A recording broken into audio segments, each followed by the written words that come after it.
नमस्कार दोस्तों, कथा वार्ता में आपका स्वागत है। आज प्रस्तुत है मालती जोशी जी द्वारा लिखा लघु उपन्यास पुनरागमनायच। दोस्तों, यह रचना मालती जोशी जी की उत्कृष्ट रचनाओं में से एक है। एक बात और आपसे कहूँगी कि इसको आप अंत तक पूरा सुनिएगा बिना स्किप करे, तभी इसका आप पूरा आनंद उठा पाएंगे। तो चलिए शुरू करते हैं पुनरागमनायच। उन लोगों ने फोन पर पहले से ही पता कर लिया होगा। सभी अपने जैसे बेवकूफ थोड़े ही होते हैं। पिछले आधा घंटे में अजय ने यह बात कोई 5वीं बार कही होगी और हर बार उसके स्वर की खींच और कड़वाहट बढ़ती जा रही थी। ताव तो मुझे भी बहुत आ रहा था। क्या इससे पहले ट्रेनें कभी लेट नहीं हुई? प्लेटफॉर्म पर तपस्या करने का यह पहला अवसर है। फिर बार बार मुझे यह सब क्यों सुनाया जा रहा है? पर इस समय तो चुप रहने में ही खैर थी। इन महाशय का कोई भरोसा थोड़ी ही है। जरा सा घुड़का नहीं कि छोड़कर चले जाएंगे। फिर प्लेटफॉर्म पर तपस्या करती मैं कितनी हास्यास्पद लगूंगी। पापा को आज ही टूर पर जाना था। वह होते तो इस झक्की को घास भी नहीं डालती मैं, पर मजबूरी थी, इसीलिए चिरौरी करके साथ लाई हूँ। माँ तो मना ही कर रही थी। बोली, अगर उनकी इच्छा हुई तो वे लोग तुम्हें यहीं से लेते जाएंगे। ऐसे जाना अच्छा नहीं लगता। तैयार होकर बैठी रही, लेकिन फिर मुझसे ही सब्र नहीं हुआ। अजय को, माँ को किसी तरह पटाकर आ गई हूँ और अब वह मुझ पर कुड़बुड़ा रहा है।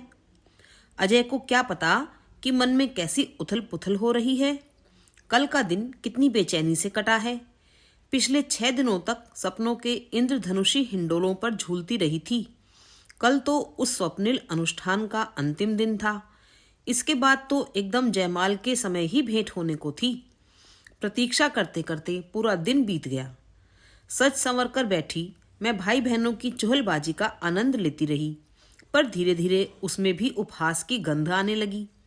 शाम को दोबारा साड़ी बदलने लगी तो सुधी ने टोक दिया, ओफो दीदी, जरा तो उन्हें अपने किए की सजा दो।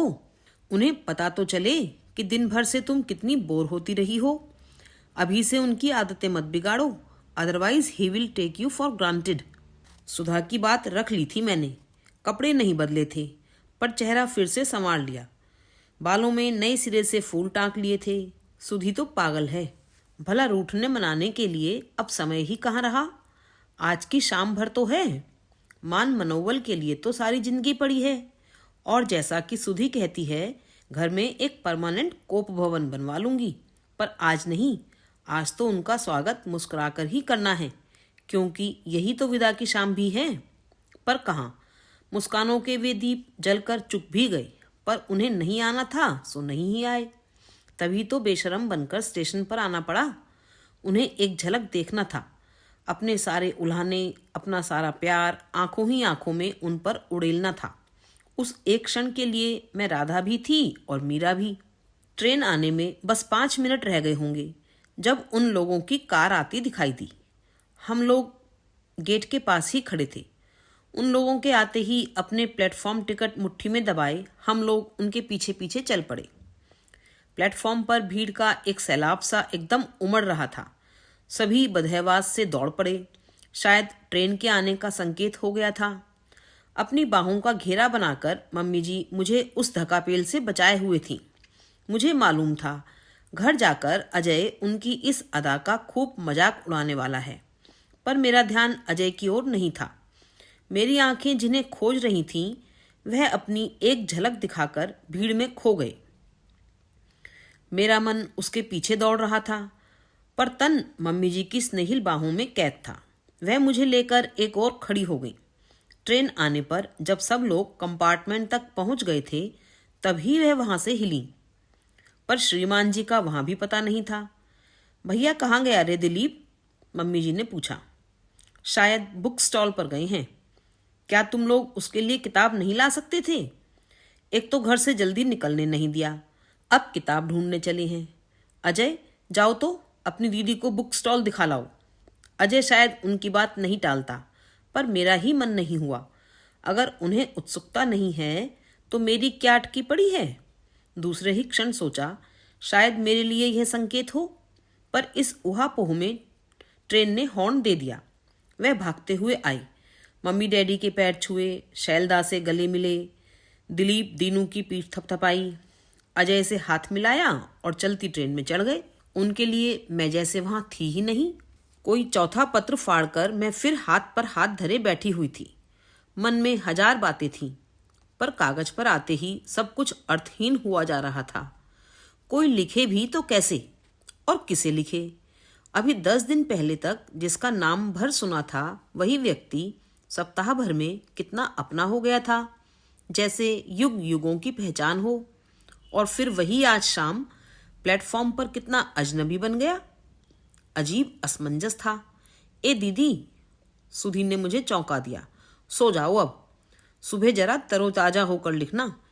इस स्पीड से कागज फाड़ती रही तो नेपा मिल्स को स्पेशल टेंडर भेजना पड़ेगा। तुम क्या अब तक जाग रही हो? तुम्हारी खटर पटर सोने दे तब ना। चुपचाप कागज कलम समेटकर अपने बिस्तर पर जाकर लेट रही। छी, क्या घर है! अपना कहने को एक कमरा भी नहीं कि कोई आजादी के साथ लिख पढ़ सके। अच्छा हुआ जो यह बात सुधी के कानों तक नहीं पहुंची, नहीं तो फौरन कहती, थोड़े दिन और सब्र कर लो रानी जी, फिर कमरा तो क्या पूरा सूट आपके नाम होगा, और मद्रास में तो पूरा का पूरा फ्लैट। वह दुष्ट अब भी चुप थोड़ी ही थी, कह रही थी, यह खराब बात है दीदी, भला आप उन्हें खत क्यों लिखेंगी? पहले वहां से आने दीजिए, भाई कायदा तो यही कहता है। वह और भी कुछ कुछ बकती रही, पर मैं नींद का स्वांग भरे चुपचाप लेटी रही। पता नहीं क्यों आज उसकी छेड़खानी अच्छी नहीं लग रही थी। 5-6 दिन उत्सुक प्रतीक्षा में बीत गए। कॉलेज से जब भी लौटती सबकी नज़र बचाकर पहले लेटर बॉक्स खोलकर देखती, फिर भी दोनों शैतान मेरी चोरी पकड़ ही लेते। अजय चिढ़ाता, श्रीमान जी को ठिकाने पर पहुंचने तो दो पहले। सुधी कहती, समुद्री यात्रा में हर पड़ाव पर डाक की सुविधा होती है, दीपक जी चाहें तो हर स्टेशन से एक लेटर पोस्ट कर सकते हैं।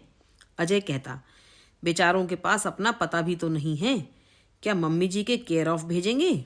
जानती थी वे लोग मेरी खिंचाई कर रहे हैं, फिर भी एक बार बेवकूफ़ों की तरह मैंने सांत्वना के घर से वहां फ़ोन लगाया भी। उधर से डैडी की धीर गंभीर आवाज़ सुनते ही सक पकाकर रिसीवर रख दिया। रॉन्ग नंबर कहने भर का भी साहस नहीं था। बाद में पछतावा भी हुआ। दिनेश को फ़ोन पर बुलाकर उनका पता ही पूछ लेती। इतने दिन उनके साथ घूमती रही, पर उन स्वर्णिम क्षणों में पता पूछने जैसी साधारण बात का ध्यान ही नहीं आया। उन्हीं दिनों कॉलेज ने राजस्थान का 8 दिन का एक टूर आयोजित किया। कॉलेज का टूर तो हर साल जाता था, पर माँ कभी अनुमति नहीं देती थी। केरवा डैम भी जाना होता था तो उन्हें 10 बार मनाना पड़ता था। इस बार मुझे कोई उत्सुकता भी नहीं थी, पर इस बार माँ अचानक उदार हो उठी। बड़े ही तरल स्वर में बोली, हो आना, घूमने फिरने के यही तो दिन होते हैं। एक बार गृहस्थी में घिर जाएगी तो यह सुख पराया हो जाएगा। एक तरह से ठेल ठाल कर ही उन्होंने मुझे टूर पर भेजा। माँ की अस्वीकृति का ठोस बहाना निरस्त हो जाने के बाद फिर तो सहेलियों ने भी पीछा नहीं छोड़ा। सुधी ने बार बार आश्वस्त किया कि पत्र आएगा या आएंगे तो वह संभाल कर रखेगी और ईमानदारी से मुझे सौंप देगी। सारे आश्वासनों के बावजूद मन पूरे वक्त उधर ही लगा रहा। सबका मजाक किरकिरा करने के लिए सखियों ने जब कोसना शुरू किया, तब किसी तरह मैं अपने को समझा बुझाकर उनमें लौट सकी। फिर दर्शनीय स्थलों को देखते हुए मेरा मन चोरी चोरी हनीमून का कार्यक्रम बनाता रहा। खासकर मुझे उदयपुर बहुत ही भाया, जयपुर से भी ज्यादा। पैलेस होटल का एक कमरा मैंने मन ही मन बुक भी कर लिया। सफर का गर्द गुबार और थकान ओढ़े जब मैं बस से उतरी तब मन दौड़कर आगे पहुंच गया था और सुधी से चिरौरी कर रहा था। पर घर में पांव देते ही लगा जैसे भीतर का सन्नाटा मुझे लील लेगा। अजय शरीफ लड़कों की तरह बाहर आया और मेरा सामान उठाकर अंदर ले गया। सुधी किसी आज्ञाकारिणी बहन की तरह उठी और मेरे लिए चाय बना लाई। माँ ने पलंग पर लेटे लेटे ही पूछा, खाना खाएगी? सबका ऐसा निरानंद भाव देखकर घर लौटने का उत्साह ही जैसे निचुड़ गया। रोज कॉलेज से भी लौटती तो ढेर सारी बातें मेरे पास करने को होती। इस समय तो पूरा खजाना था, पर वह जैसे पल भर में बीत गया। कपड़े लेकर मैं बाथरूम में घुस गई और देर तक सफर की थकान और गर्द गुबार धोती रही। बाहर जब निकली तब तन और मन दोनों फूल से हल्के हो गए थे। गीले बालों को तौलिए में लपेटते हुए मैंने पूछा, कुछ खाने वाने को है? पेट में चूहे कबड्डी खेल रहे हैं। बना देती हूँ, सुधी ने दबी आवाज में कहा और किचन में जाकर आलू छीलने लगी। बात क्या है? कुछ भी तो नहीं। फिर भी, उत्तर में सुधी मेरे कंधे पर सिर रखकर फफक पड़ी। दीदी, माँ ने बताने के लिए मना किया था, but I can't keep it any more. पर हुआ क्या है? मैंने कांपती आवाज में पूछा। दीदी, दीदी, दीपक जी नहीं रहे।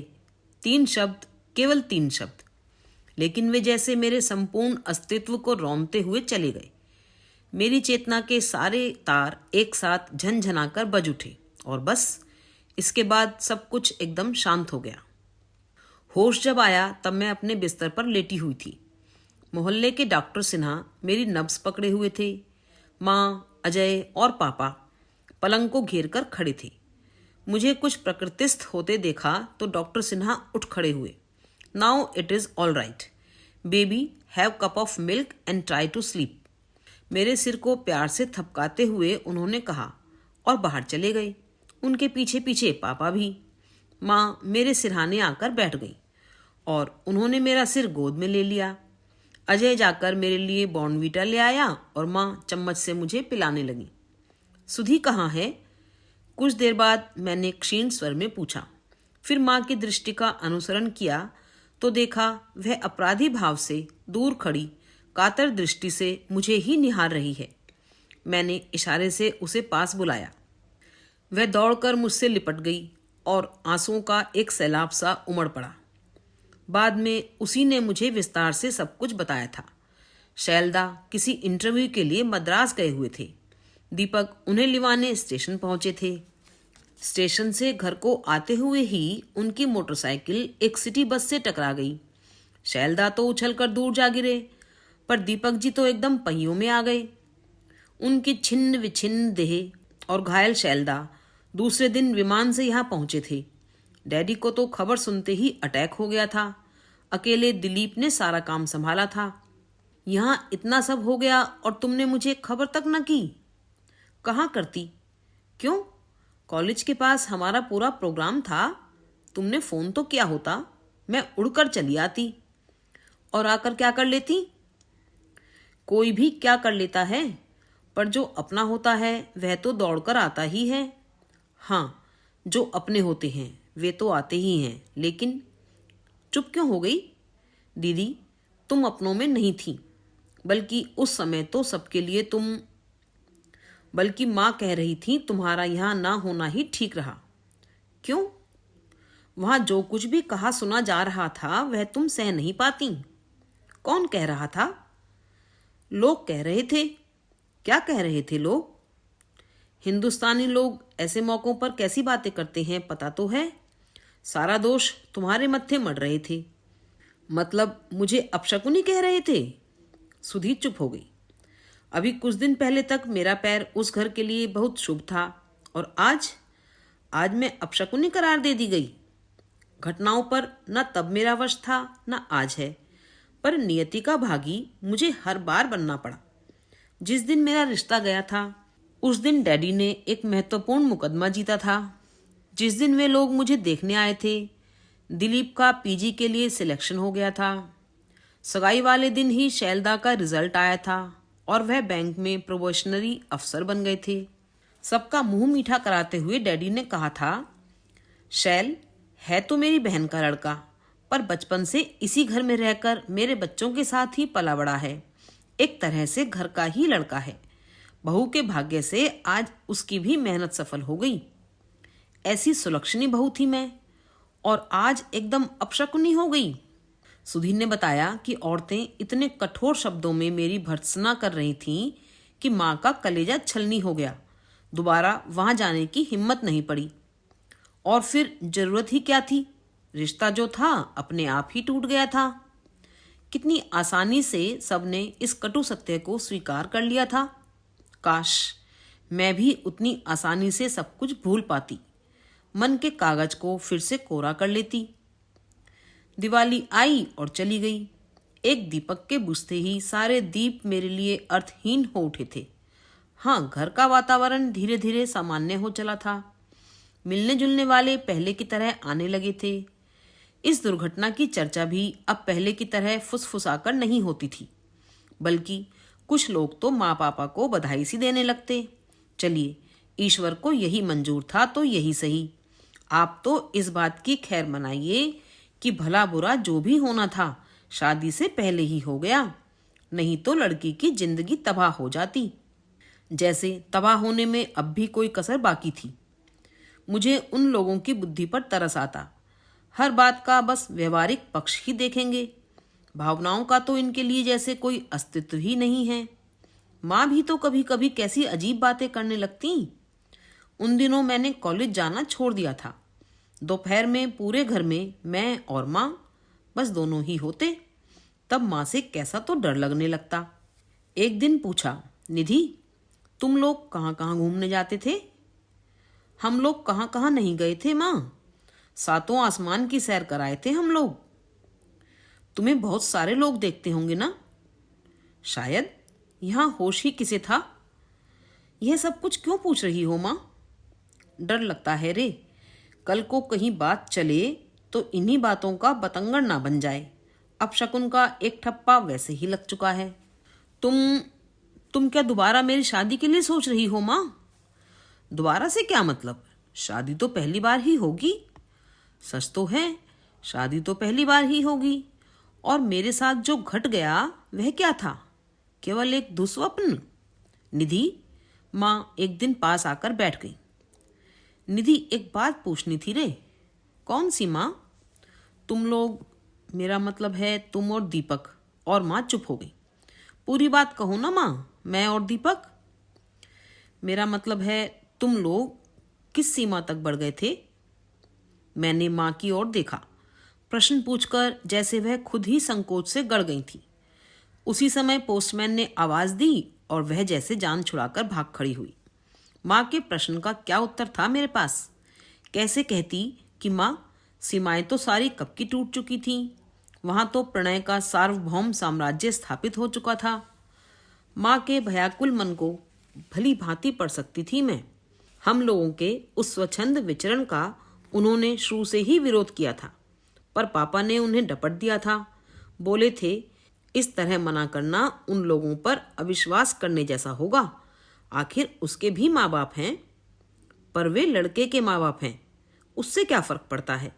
सगाई के बाद अब तो निधि भी एक तरह से उनकी ही हो गई है। अब जिम्मेदारी सिर्फ हमारी ही नहीं, उनकी भी है। पर माँ का मन फिर भी आशंकित ही रहा था। पहले दिन हमारे साथ सुधी को भेजा गया था। दूसरे दिन उसने साफ मना किया तो किसी तरह अजय को तैयार किया गया। लेकिन पापा ने ही एक अध्यादेश जारी कर उस सारी व्यवस्था को निरस्त कर दिया। बोले, लड़का 2 साल विदेश रहकर आया है, यहाँ भी खुले वातावरण में पला है। तुम्हारी दकियानूसी से बिफर गया तो सारे किए कराए पर पानी फिर जाएगा। उस दिन हम लोग अकेले ही गए थे। घूम घाम कर लौटे तो रात के 11 बज रहे थे। तब पापा ने बड़े प्यार से दीपक को समझाया था, देखो बेटे, शहर का माहौल कुछ ठीक नहीं है। तुम लोग देर तक बाहर रहते हो तो निधि की माँ को टेंशन हो जाती है। You know, she is very nervous by nature. मुझे लेकर माँ उन दिनों तनाव में ही जी रही थी। अब इस हादसे के बाद वह फिर तनाव से घिर गई थी। कई काल्पनिक भय उन्हें घेर कर बैठ गए थे। दिन भर वह मेरे इर्द गिर्द मंडराती रहती, कुरेद कुरेद कर ऊट पटांग प्रश्न पूछती रहती। उनकी ममता एक संभाव्य खतरे से आतंकित थी, इसीलिए छटपटा रही थी। माँ का यह भय निर्मूल नहीं था। बहुत जल्दी ही इसका पता लग गया और पल भर को जैसे मेरी चेतना ही लुप्त हो गई। फिर बहुत साहस करके मैंने यह कुसंवाद सुधी की मार्फत माँ तक पहुँचाया। मुझे लगा था माँ सुनते ही बेहोश हो जाएंगी या चीख पुकार कर सारा घर सिर पर उठा लेंगी, मुझे कोसेंगी, अपनी किस्मत को रोएंगी और भी जाने क्या क्या। पर ऐसा कुछ नहीं हुआ। घर का वातावरण वैसा ही शांत बना रहा। एक बुलबुला भी नहीं फूटा। इसका अर्थ था माँ ने इस आघात के लिए अपने आप को तैयार कर लिया था। 24 घंटे शांति से निकल गए। दूसरे दिन सुबह माँ ने सहज स्वर में कहा, निधि, सूटकेस तैयार कर लिया? 12:30 की गाड़ी है। कौन सी गाड़ी? पठानकोट एक्सप्रेस। हम लोग नासिक जा रहे हैं, प्रभा मौसी के पास। क्यों? अब इन क्यों का भी कोई जवाब है? माँ ने खींचकर कहा।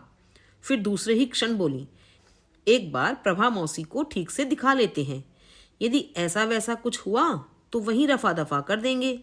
किसी को कानो कान खबर नहीं होगी। घर के डॉक्टर का यही तो फायदा है। मुझे लगा किसी ने दहकती सलाखों से मेरी कोख दाग दी हो जैसे। माँ, मैंने कांपती आवाज में कहा, मुझे कहीं नहीं जाना है। और मैं एकदम पलटकर कमरे से बाहर निकल आई। माँ पहले तो फटी फटी आंखों से मुझे देखती रह गईं। फिर उन्होंने दौड़कर मेरा रास्ता रोक लिया और पूछा, नहीं जाना है मतलब? मतलब क्या होगा? बस नहीं जाना है तो यह कहो ना कि यहीं बैठकर सबके मुंह पर कालक पोतनी है। यह कहते हुए माँ का चेहरा कितना विकृत हो गया कि पल भर को लगा वह माँ है ही नहीं, दूसरी ही कोई औरत है। पर तुरंत ही उन्होंने अपने आवेश पर काबू पा लिया और पूर्ववत दुलराते हुए कहा, जिद नहीं करते बेटा, अभी ज्यादा देर नहीं हुई है, सब आसानी से सुलझ जाएगा। ऐसा ना हो कि एक गलती सारी जिंदगी को नासूर बना दे। मैंने कोई गलती नहीं की है माँ, मैंने तैश में आकर कहा। जो कुछ हुआ उसमें मेरा दोष कितना था? फिर यह किस अपराध की सजा मुझे दी जा रही है? दोष तुम्हारा नहीं था बेटे, तुम्हारी उम्र का था। तुमने कोई गलती नहीं की। कसूरवार तो हम लोग हैं जो इतनी छूट दिए रहे। ऋषि मुनियों के मन भी ऐसे में वश में नहीं रहते। फिर तुम लोग तो निरे बच्चे थे। नहीं माँ, दोष उम्र का नहीं है, एकांत का भी नहीं है। मेरे संस्कार इतने खोखले नहीं हैं। पर सामने वाला व्यक्ति मेरा वाग्दत्त पति था और उसने माँ ने अधीर होकर पूछा। उसने अपने प्रेम का प्रमाण मांगा था। माँ हतबुद्धि होकर देखती रह गई। मैंने कोई व्यभिचार नहीं किया है माँ, संपूर्ण मन से अपने देवता के आगे समर्पण किया था। और अब अगर उस प्रणय निवेदन का उत्तर साकार होकर मेरे भीतर उपजा है तो वह भी मुझे स्वीकार है। मैं उसे प्रसाद समझकर ग्रहण करूंगी, किसी को उसके साथ खिलवाड़ नहीं करने दूंगी। नासिक के टिकट लौटा दिए गए थे, पर मैं जानती थी कि यही अंत नहीं था, बल्कि यह तो शुरुआत थी। एक अनहोने संघर्ष का श्री गणेश था। माँ एकदम चुप हो गई थी। पता नहीं चल रहा था कि वह मुझसे तटस्थ हैं या रुष्ट हैं। सुधी मुझसे कटने लगी थी और मैं पापा से कतराने लगी थी। इतना सब हो जाने के बाद उनके सामने निकलना दूभर लगता था। अपने ही घर में अपने ही आत्मीय स्वजनों के बीच मैं अकेली पड़ गई थी। इस एकांतवास से घबराकर मैंने एक दिन अचानक सांत्वना के घर की राह ली। जैसा कि मेरा अनुमान था, वह घर पर नहीं थी। उतनी बड़ी कोठी में आंटी अकेली थी। मुझे देखते ही उनके चेहरे पर विस्मय और करुणा के भाव तैर गए। आंटी, जरा फोन करूंगी, मैंने कहा और उनकी स्वीकृति की प्रतीक्षा किए बिना अंकल की स्टडी में चली गई। जब मैंने कमरे का दरवाजा धीरे से बंद किया तब भी वह उसी विस्मित मुद्रा में मुझे देख रही थी। डायल करते हुए मेरे हाथ कांप रहे थे। बहुत हिम्मत जुटाकर आई थी, पर जैसे ही उधर से हेलो की आवाज हुई मेरी जीभ तालू से चिपक गई। घबराहट में यह भी भान नहीं रहा कि यह वही आवाज है जिसकी तलाश में यहाँ तक आई हूँ। हेलो, उधर से दोबारा आवाज आई, मिसेज प्रसाद स्पीकिंग। और मैंने अपनी सारी शक्ति बटोर कर कह डाला, मम्मी जी, मैं निधि बोल रही हूँ। अब सन्नाटा छलांग लगाकर उस ओर पहुंच गया। रिसीवर से कान लगाए जैसे मैं अपनी ही धड़कन गिनती रही। बड़ी देर बाद उधर से थकी सी बुझी सी आवाज आई, कहो। उस स्वर में कोई आग्रह नहीं था, निमंत्रण नहीं था, बल्कि एक बेजारी सी थी। पर मेरा नाम सुनने के बाद भी वह रिसीवर लिए खड़ी रहीं, मेरे लिए यही बहुत था। अपनी सारी व्यग्रता आकुलता स्वर में उड़ेलकर मैंने कहा, मम्मी जी, आपसे बहुत जरूरी बात करनी है, अकेले में। बताइए, कब मिलेंगी, कहाँ मिलेंगी? वह फिर कुछ देर तक चुप रही, शायद सोच रही हूँ। मैं न्यायालय में निर्णय की प्रतीक्षा में खड़े अभियुक्त की तरह सांस खींचे रही। अंतहीन प्रतीक्षा के बाद वह बोली, उन्होंने एक पता दिया। दिन और समय निश्चित करके जब मैंने फोन नीचे रखा, तब मेरी समूची देह उत्तेजना से कांप रही थी। वे मेरी विजय के क्षण थे। हवा में तैरते हुए भी मैं घर लौटी। सुधी बरामदे में बैठी कुछ पढ़ रही थी। पदचाप सुनकर उसने सिर उठाया और फिर पुस्तक में डूब गई। और कोई दिन होता तो मैं दौड़कर उससे लिपट जाती, अपनी कारगुजारी बयान करती, पर हम दोनों के बीच की अंतरंगता पता नहीं क्यों एकदम बिला गई। मैं भी चुपचाप उसके पास से गुजर गई। अपने कमरे में बैठकर अपनी खुशी अकेले ही पीती रही, अपने संशय अपने आप ही बुनती रही। फोन पर मम्मी जी की थकी भुजी आवाज से ही परिचय हुआ था।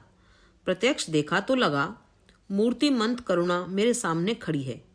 मेरी स्मृति में बसे गरिमामय संपन्न व्यक्तित्व की वह छाया भर रह गई थी। मुझे देखते ही उन्होंने अंक में भर लिया। लगा जैसे इस स्नेहिल स्पर्श के लिए जाने कब से तरस गई हूँ। मैं उनके कंधे पर सिर रखे सुबकती रही और वह मेरे सिर पर, पीठ पर हाथ फेरती रहीं। एक ही दुख में बिंदी हुई दो आत्माएं एक दूसरे को सांत्वना देती रहीं। सारा घर सन्नाटे में डूबा हुआ था। मेरे लिए दरवाजा खोलकर मम्मी जी की सखी भी पता नहीं कहाँ अंतर्ध्यान हो गई थी। उस नीरव एकांत में बस हमारी सिसकियों की आवाज ही गूंज रही थी। पता नहीं कितनी देर बाद मुझे चेत हुआ। उनसे कुछ हटकर बैठते हुए मैंने कहा, मम्मी जी, एक जरूरी बात थी। फोन पर बताना मुश्किल था, इसलिए मुझे मालूम है। क्या? वही जो तुम कहने आई हो। आपको किसने बताया? तुम्हारी माँ ने। माँ आपसे मिली थी? हाँ, खास तौर से मिलने आई थी। बहुत कुछ सुना कर गई हैं। Oh no. मैं उन्हें दोष नहीं देती निधि। उनकी जगह मैं होती तो शायद इससे भी ज्यादा बावेला मचाती। गलती हम लोगों की ही थी, बल्कि मेरी ही थी। जिस विश्वास से उन लोगों ने बिटिया हमें सौंपी थी, उस विश्वास की रक्षा न हो सकी। अब मरने वाले के लिए क्या कहूँ? शायद मेरे ही संस्कारों में कहीं खोट रह गई होगी। उनकी वह पश्चाताप दग्ध वाणी मुझसे और नहीं सुनी गई। उनके मुंह पर हाथ रखकर मैंने कहा, प्लीज मम्मी जी, उनके लिए कुछ मत कहिए। संस्कार इसमें कहाँ आते हैं? क्या मेरी माँ ने मुझे कोरा ही गढ़ा था? शायद बह जाना हम लोगों की नियति थी, बह गए। हाँ, और उसने भी यह थोड़े ही सोचा होगा कि ऐसा कुछ हो जाएगा। बोलते बोलते उनका कंठ बीच में से ही अवरुद्ध हो गया। पहले कभी उन क्षणों में सोचती थी तो लज्जा और ग्लानि से भर उठती थी, पर उस दिन वह दारुण समाचार सुना तो होश आने पर सबसे पहले अपने को धन्यवाद दिया। कितना अच्छा हुआ कि मैंने उनकी इच्छा का अनादर नहीं किया, नहीं तो यह शूल मुझे उम्र भर सालता रहता। पता नहीं क्या सोचकर मम्मी जी ने मुझे खींचकर गले से लगा लिया। शायद अपने दिवंगत पुत्र की ओर से कृतज्ञता व्यक्त कर रही थी। मम्मी जी, उनकी भावनाओं का दामन थामकर मैंने कहा, मैं आपके दीपक का अंश लेकर आपके पास आई हूँ। किसी तरह इसे बचा लीजिए। एक बार वह धरती पर आ जाए फिर तो मैं 100 तूफानों का सामना कर लूंगी, लेकिन तब तक कोई मुझे चैन से जीने नहीं देगा। सब उसके पीछे हाथ धोकर पड़े हैं। जिंदगी बहुत बड़ी है बेटे, सिर्फ भावनाओं के सहारे उसे जिया नहीं जा सकता। तुम्हारे माँ बाप ठीक ही कहते हैं। जीने का अवलंब पास में हो तो आदमी कैसे भी जी लेता है। मम्मी जी, बहुत आशा से आपके पास आई थी, पर लगता है मेरा रास्ता अब मुझे ही खोजना होगा। आप भी उस खेमे में शामिल हो गई हैं। खैर, और मैं एकदम उठकर चल दी। मम्मी जी क्षीण स्वरों में पुकारती ही रह गई, पर मैंने पीछे मुड़कर देखा भी नहीं। घोर हताशा लिए ही मैंने घर में प्रवेश किया। दरवाजे में ही सुधी से सामना हो गया। कहाँ गई थी? उसने रूखे स्वर में पूछा। मैंने जवाब नहीं दिया तो वह मेरे पीछे पीछे कमरे में चली आई। सांत्वना के यहाँ तो नहीं थी तुम, मैं देख आई थी। जब मैं वहां गई ही नहीं तो होती कैसे? तुम्हारा जाना बेकार था। कम से कम बताकर तो जाया करो। हमें बेवकूफ़ों की तरह इधर उधर दौड़ाया जाता है, मोहल्ले में एक तमाशा सा हो जाता है, उसने कसैले स्वर में कहा। लेकिन जरा सी देर में इतनी भागदौड़ करने की जरूरत ही क्या थी? माँ से पूछो, उन्हें तो जरा सी देर में कुएं बावड़ी का शक होने लगता है। मैं एकदम माँ के सामने आकर खड़ी हो गई। इच्छा हुई पूछूं, माँ तुम सचमुच घबरा गई थी क्या? क्या तुम सचमुच मेरे लिए मम्मी जी से लड़ाई थी? माँ ने एक बार नजर भरकर मुझे देख लिया और फिर अपने काम में जुट गई। उनका चेहरा वैसा ही कठोर सपाट बना रहा। मैं नितांत असहाय अकेली बनी उन्हें देखती रही। दीदी कोई आया है, सुधीर ने आकर बताया। कौन है? अब आप ही जाकर देख लीजिए ना, उसने बेजारी से कहा तो उठना ही पड़ा। पर्दे की आड़ में झांक कर देखा तो दिलीप थे। कभी दिलीप का नाम लेते ही सुधी के गाल सुर्ख गुलाब हो उठते थे। सगाई के दिन अपने पराये सभी ने पापा से कहा, अब सुधी के लिए और कहाँ भटकेंगे आप, एक ही मंडप में एक ही घर में दोनों को ब्याह दीजिए।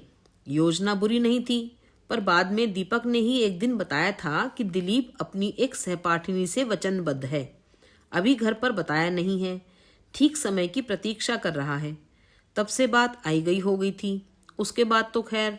दिलीप मेज पर रखी पत्रिकाएं उलट पुलट कर रहे थे। मेरी आहट पाते ही चौंके, खड़े होकर नमस्ते सी की और फिर बैठ गए। एक लंबा मौन हम दोनों के बीच पसर गया। बड़ी देर बाद उन्हें स्वर मिला, कैसी हैं? अच्छी हूँ। फिर वही चुप्पी। वह बेमतलब कुर्सी पर आसन बदलते रहे। मैं कालीन का डिजाइन देखती रही। उन्होंने ही फिर साहस किया, एक जरूरी बात करनी थी, क्या कहीं थोड़ी सी प्राइवेसी मिल सकेगी? मेरा मतलब है, छत पर चलिए, मैंने कहा और एकदम उठकर चल दी। पर्दे से झांकती आंखों का और दीवार से लगे कानों का उनकी तरह मुझे भी एहसास हो गया था। छत पर एकदम एकांत था। गुनगुनी धूप थी। एक छोटी सी खटिया पड़ी थी जिस पर लेटकर माँ कभी कभी धूप सेक लिया करती थी। उनके लिए वह खटिया बिछाकर मैं मुंडेर पर बैठ गई। कहिए, मैंने कहा। पता नहीं क्यों छत पर आते ही मेरा सारा संकोच तिरोहित हो गया था। अब तो बल्कि दिलीप जी अपने असमंजस से उबरने का प्रयास कर रहे थे। मेरी प्रश्नार्थक दृष्टि की चुभन को वह अधिक देर तक सहन नहीं कर पाए। बेवजह गला साफ करते हुए बोले, समझ में नहीं आ रहा बात कहाँ से शुरू करूं। आप तो निसंकोच कह डालिए, मैंने आश्वस्त करते हुए कहा। आप तो जानती हैं मैं डॉक्टर हूं, उन्होंने कहना आरंभ किया। इस तरह के केसेस तो रोज ही देखने सुनने में आते हैं, पर जब कोई अपना इन्वॉल्व होता है। आभारी हूं कि आपने हमें अपना समझा। मेरी इस बात से वह एकदम अप्रतिभ हो उठे। फिर दूसरे ही क्षण एकदम तनकर बैठ गए। सोच लिया होगा कि इस तरह की ढीली ढाली मुद्रा से अब काम नहीं चलेगा। जैसे मुझे जताते हुए से बोले, देखिए आज यहाँ मैं सिर्फ डॉक्टर की हैसियत से आया हूँ। सुना था आप परेशानी में हैं, इसीलिए बताने आया था कि एक दो नर्सिंग होम्स मेरी जानकारी में हैं। वहाँ फीस भी माकूल लगेगी और प्राइवेसी का भी पूरा ध्यान रखा जाएगा। आप लोग पसंद करेंगे तो मैं खुद आपके साथ चला चलूँगा। क्या आप अपनी माँ के दूध बनकर आए हैं? मैंने पूछा। जी नहीं, मैं सिर्फ अपनी जिम्मेदारी पर ही यहाँ आया हूँ। तो फिर मेरी बात सुन लीजिए। ना मैं किसी परेशानी में हूँ, ना मुझे उससे छुटकारा पाने की व्यग्रता है। वह कुछ कहने को हुए तो मैंने इशारे से उन्हें चुप करते हुए कहा, देखिए आप एक डॉक्टर हैं, इसलिए मनुष्य के शरीर को भीतर बाहर से जान लेते हैं, पर उससे भी अंदर होता है एक मन। उसकी था आप लोगों को कभी नहीं मिल सकती। आप नहीं जानते कि औरत किश्तों में प्यार नहीं करती। अपने को जब भी देती है संपूर्ण रूप से देती है। मैंने भी केवल तन नहीं दिया, मन भी दिया है। मैंने कोई पाप नहीं किया, व्यभिचार नहीं किया, केवल प्यार किया है। उसके परिणाम को सहने की क्षमता मुझ में है। तुम्हारे स्वर्गवासी भाई का उपहार समझकर ही मैंने उसे स्वीकार किया है। मेरे इस लंबे वाक्य के बाद दिलीप कुछ क्षण चुप रहे, फिर बोले, निधि जी डायलॉग तो आपने बहुत अच्छे दिए हैं, किसी नाटक या उपन्यास में बहुत अच्छी तरह से फिट हो सकते हैं, पर जिंदगी नाटक या उपन्यास नहीं है, एक कड़वी सच्चाई है। आप जानती हैं, आपकी इस भावुकता को, जिद को सच्चाई का जामा पहनाने के लिए एक निरीह प्राणी की बलि दी जा रही है। किसकी? आपकी? नहीं, इतनी बड़ी बात मुझसे कहने की जरूरत मम्मी नहीं कर सकती। उन्होंने तो वहीं तीर फेंका है जहां से वह जानती थीं कि बूमरंग की तरह लौटकर नहीं आएगा। मतलब उन्होंने शैलदा से अनुरोध किया है कि वह आपके होने वाले बच्चे को अपना नाम दें। हाय, मम्मी जी ने मेरे लिए इतनी। आप तो जानती हैं इस हादसे से मम्मी थोड़ा संतुलन खो बैठी हैं। आपकी इस खबर से उनका रहा सहा विवेक भी जाता रहा है। अब तो उन्हें दीपक के बच्चे का मुंह देखने की धुन सवार हो गई है। आप दोनों मिलकर एक गरीब आदमी की जिंदगी तबाह करने पर तुली हुई हैं। तो आप इतना परेशान क्यों हो रहे हैं? शैलदा भी मना कर सकते हैं। यही तो मुसीबत है, वह मना नहीं कर सकते। मम्मी के एहसानों से इतना दबे हुए हैं कि कभी उनके सामने सिर उठाकर कुछ कहने का साहस उनमें नहीं है। मम्मी यह बात अच्छी तरह जानती हैं कि एक बार मैं या दिनेश उनकी बात टाल सकते हैं, पर शैलदा यह हिमाकत कभी नहीं करेंगे। फिर उनके मन में यह अपराध बोध भी है कि उस दिन उनकी आंखों के सामने ही मौत झपट्टा मारकर भैया को ले गई और वह कुछ नहीं कर सके। क्या कोई कुछ कर सकता है? ठीक कह रही हैं आप। लेकिन जहां सभी लोग तर्क और विवेक को ताक पर धरे बैठे हों, वहां बात करना ही व्यर्थ है। उनके घर पर और लोग भी तो होंगे, वे मान जाएंगे। घर पर कौन है? मेरी बुआ भर हैं, 2 बहनें हैं जिनकी शादी होनी है। 40,000 की तुच्छ रकम के सहारे उनके मन को मोड़ने में कोई कठिनाई नहीं हुई। उन्हें केवल आपके अपशकुनी होने का डर था। मम्मी ने उन्हें समझा दिया कि शैलदा के लिए तो आप हमेशा ही शुभ रही हैं। सगाई के दिन ही उनका रिजल्ट निकला था। इतने बड़े एक्सीडेंट के बाद भी उनका बच निकलना इसी बात की ओर संकेत करता है। और वह मान गईं। हाँ, वह मान गई हैं। दिलीप के जाने के बाद भी बड़ी देर तक मैं छत पर बैठी आसमान को ताकती रही। मन में इतना कुछ उथल पुथल हो रहा था। शैलदा के साथ विवाह की बात सुनकर एक बारगी मैं पत्थर हो गई थी, पर उस प्रस्ताव के पीछे झांकती मम्मी जी की व्यग्रता के विषय में सोचकर मन विवल होकर उनके चरणों में झुका जा रहा था। और फिर ये 40,000 कहाँ से लाएंगे पापा इतने सारे रुपए? जब दीपक का रिश्ता किसी ने सुझाया था तभी पापा ने कानों पर हाथ रख लिए थे। ना बाबा, उतने बड़े घर की सीढ़ी चढ़ने की सामर्थ्य मुझ में नहीं है। तब उन्हीं परिचित ने आश्वस्त किया था कि पैसों का लालच उन लोगों को नहीं है। वे तो केवल अच्छे परिवार की सुंदर और सुशील कन्यावर चाहते हैं। उन्होंने गलत नहीं कहा था। विधाता को ही शायद यह मंजूर नहीं था कि सब कुछ इतनी आसानी से निपट जाए। तभी तो नीचे से माँ ने खाने के लिए आवाज दी, तब जाकर मेरी तंद्रा टूटी। नीचे आकर देखा सब लोग अपने अपने ठिकानों पर जा चुके हैं। मेज पर केवल 2 ही थालियां लगी हुई थी। हम दोनों के बीच इन दिनों संवादहीनता की सी स्थिति बन गई थी। इसीलिए माँ के साथ अकेले खाते हुए बड़ा संकोच हो रहा था। माँ, 2-4 कौर किसी तरह पानी की घूंट के साथ नीचे उतारने के बाद मैंने बात शुरू की। माँ, 40,000 रुपये में मेरी आत्मा का सौदा तय करने से पहले कम से कम मुझसे पूछ तो लेते आप लोग। माँ ने एक बार आंख उठाकर मुझे देखा और फिर उसी निर्लिप्त भाव से दाल चावल मिलाने लगी। माँ, मैं इस तरह अपनी अस्मिता का गला नहीं घोंट सकती। आत्मघात के इससे कई अच्छे तरीके मेरे सामने थे। हैं तो मर जाओ ना, जीते जी हमें मारने पर क्यों तुली हो? माँ एकदम गरजी।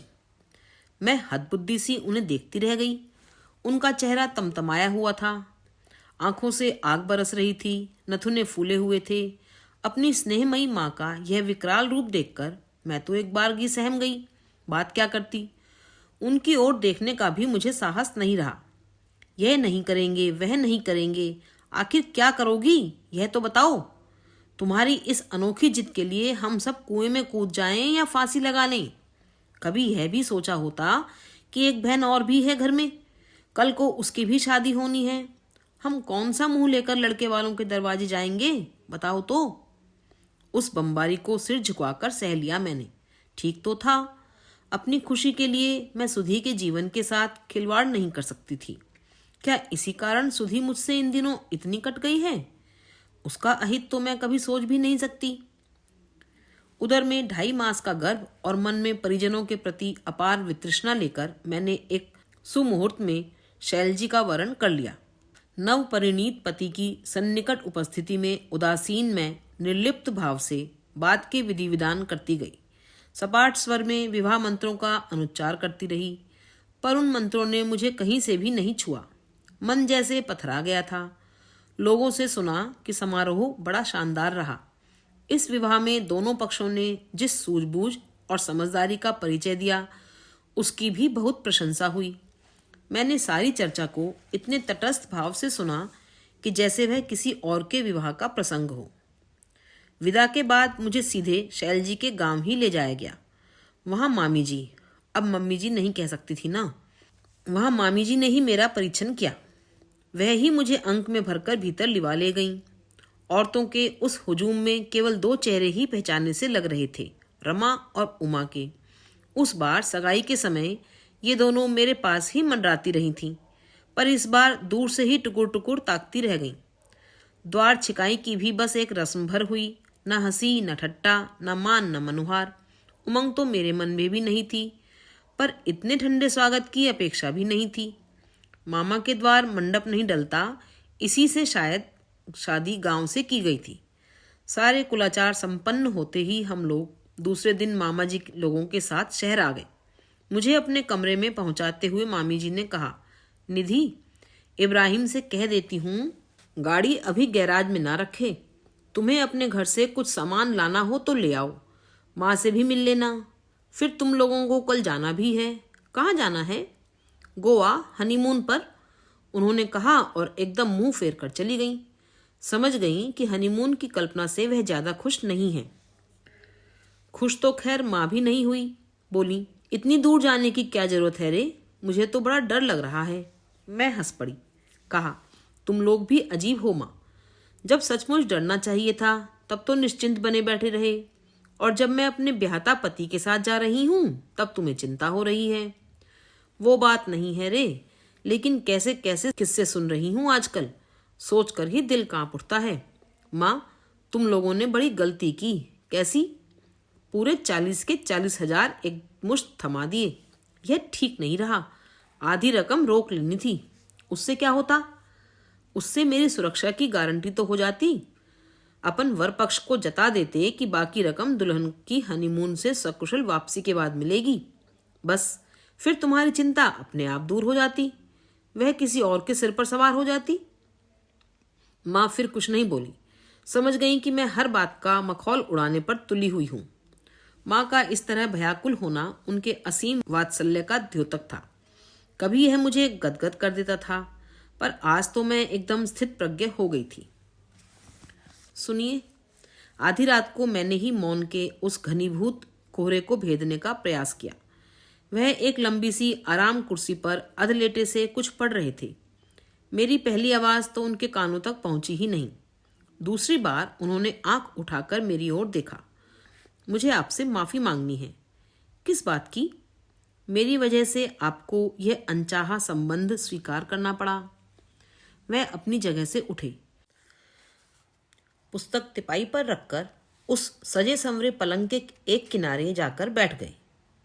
निधि, उन्होंने गंभीर स्वर में कहा, बोझ अनचाहा हो सकता है, पर इसे मैंने जिसकी वजह से स्वीकार किया वह तुम नहीं हो। इसीलिए तुम्हें परेशान होने की जरूरत नहीं है। किसी का कर्ज था मुझ पर, और उससे उबरने के लिए यह संबंध जरूरी हो गया। तुम होती या कोई और, कोई फर्क नहीं पड़ना था। धक से रह गई मैं। पति के रूप में वह मेरे लिए अर्थहीन थे, पर मैं उनके लिए शर्त की एक धारा मात्र हूँ। यह मेरी कल्पना से परे था। अपमान से कानों तक लाल हो आई मैं।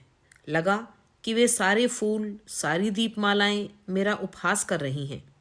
निधि, वह उसी गुरु गंभीर स्वर में कहे जा रहे थे, बहुत सी बातें कहनी है तुमसे। वहाँ इतने लोगों के बीच शायद संभव नहीं होता, इसीलिए तुम्हें यहाँ इतनी दूर ले आया हूँ।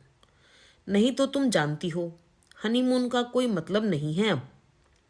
एक और चोट, हे भगवान, क्या मुझे अब इसी तरह किश्तों में मरना होगा? एक बार की यह सब कुछ समाप्त क्यों नहीं हो जाता? तुम तो जानती हो मेरे पिता नहीं हैं। उन्हें गुजरे एक अरसा हो गया। वह जब जीवित थे तब भी उन्होंने हम लोगों को कोई सुख नहीं दिया, बल्कि दुख ही दुख दिया। इतनी बड़ी जमीन जायदाद के अकेले मालिक थे। लक्ष्मी के साथ आने वाली हर अच्छी बुरी आदत के वह शिकार थे। उन्हीं के कारण धीरे धीरे सारी संपत्ति, यहाँ तक कि माँ के जेवर भी महाजन के यहाँ पहुँचते रहे। उनकी इन्हीं आदतों के कारण घर में रात दिन कलह मची रहती थी। जिस दिन मैंने 5वीं पास की थी, वह दिन आज भी मुझे अच्छी तरह याद है। मैं कक्षा में प्रथम आया था। अपनी प्रोग्रेस बुक लेकर खुशी खुशी घर पहुंचा था, पर दरवाजे में पांव देते ही मेरी सारी खुशी हवा हो गई। डर के मारे खून तक जम गया। सारा घर ऐसा बिखरा पड़ा था जैसे भूचाल आ गया हो।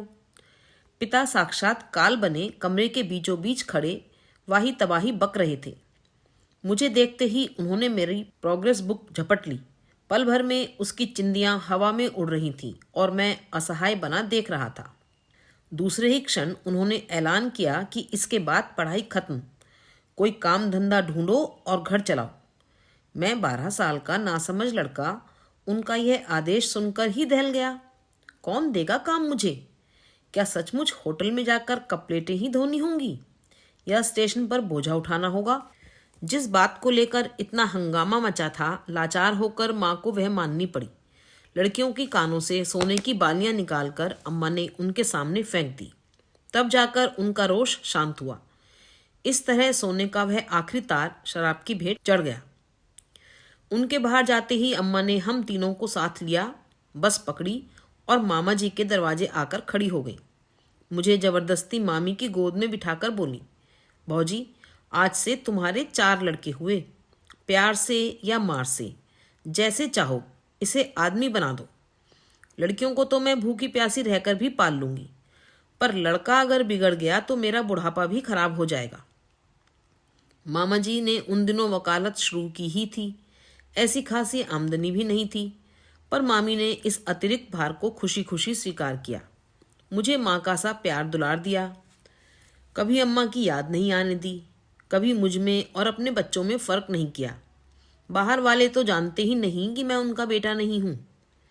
एक बच्चे के लिए जो स्वस्थ वातावरण चाहिए वह मुझे मिला। इसी से आज जो कुछ हूँ बन सका। दीपक की मृत्यु के बाद पता नहीं क्यों मैं उनसे कतराने लगा था। लगता था मैंने उनका अपमान, उनकी ममता का अपमान किया है। उन्होंने मुझे बेटे की तरह प्यार किया और मैंने उन्हें बेटे की लाश दी।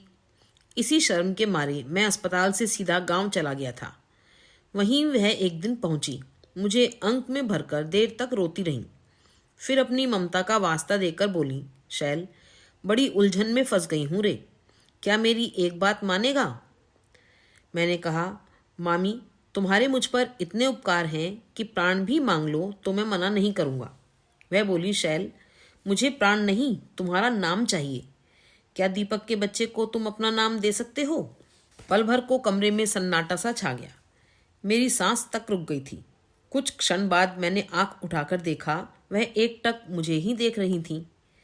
तो यह कहानी है। उन्होंने जैसे उपसंहार किया। बहुत अच्छी तरह शायद मैं नहीं कह पाया हूँ, फिर भी आशा है मेरे अनगढ़ वक्तव्य को तुमने समझ लिया होगा। शादी चाहे तुम पर लादी गई हो या मुझ पर, इससे कोई फर्क नहीं पड़ता। अब इस रिश्ते को निभाना ही है। कम से कम कुछ दिनों तक तो यह नाटक करना ही है।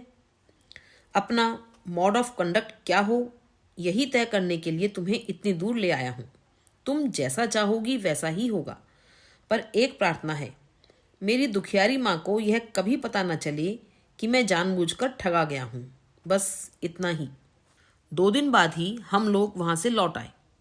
मामा जी की विशाल कोठी के एक कमरे में हमने पति पत्नी के रूप में अपनी जीवन यात्रा प्रारंभ की। छत पर बना हुआ यह कमरा खास तौर से हमारे लिए सजाया गया था। यह उन 3 कमरों में से था जो मामा जी ने अपने बच्चों के लिए बनवाए थे। हर कमरे के साथ छोटी सी बालकनी और टॉयलेट था।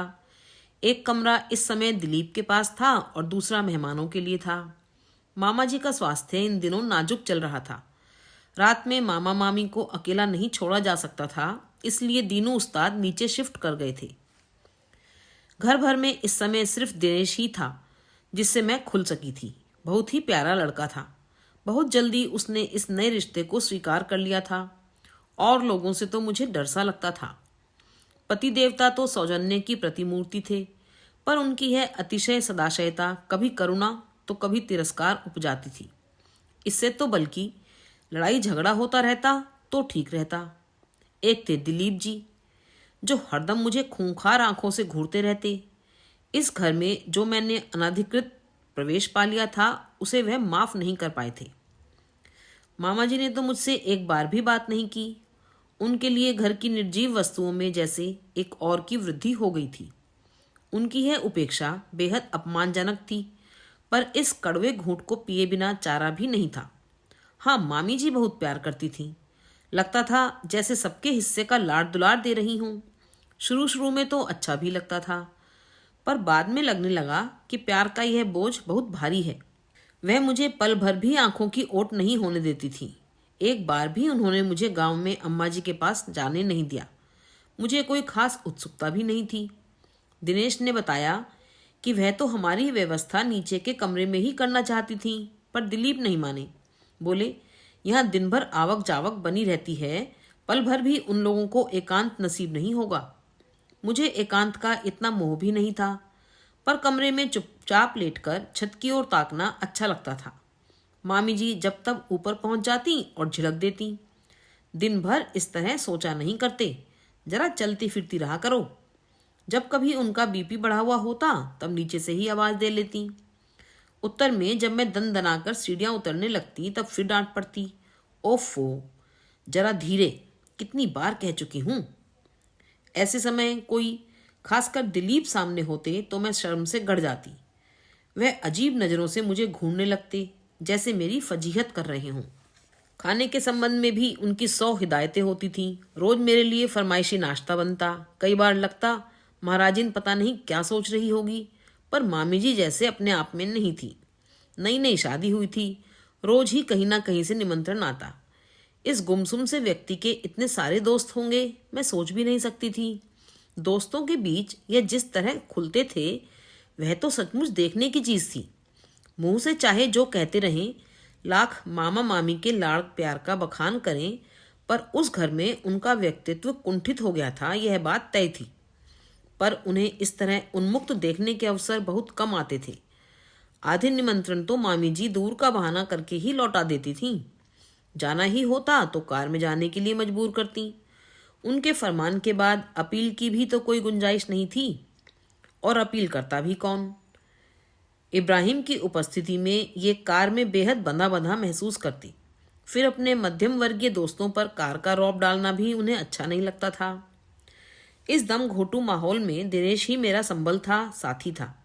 जब भी समय मिलता हम लोग ताश या लूडो खेलते।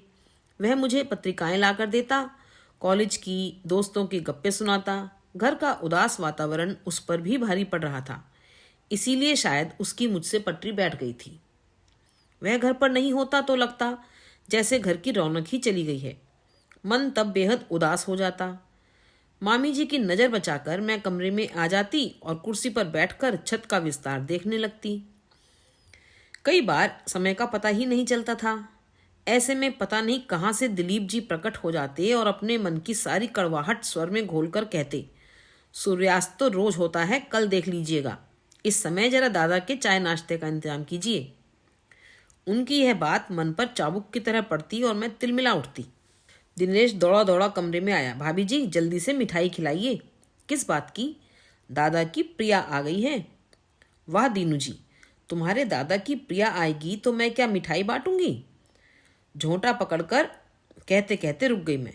ये पता नहीं कब दरवाजे में आकर खड़े हो गए थे। अपनी कही बात याद करके मैं शर्म से लाल हो उठी। मेरा असमंजस भांपकर इन्होंने सहज स्वर में कहा, बहुत पहले नंबर लगा दिया था, आज हाथ में आई है। कहाँ है? मैंने शिष्टाचार निभाया। नीचे खड़ी है। मैंने उत्सुकतावश गैलरी से झांक कर देखा। ग्रे रंग का नया चमचमाता स्कूटर खड़ा था। नजर हटाई तो देखा ये मुझे ही देख रहे थे। पसंद आई? बड़ा प्यारा कलर है। घूमने चलोगी? चलिए। दरबार में अर्जी देनी ही थी। फौरन जवाब तलब हुआ। कहाँ जाना है? सिनेमा। कौन सा? वही, वो जानी दुश्मन। पास ही टॉकीज में ही लगी है।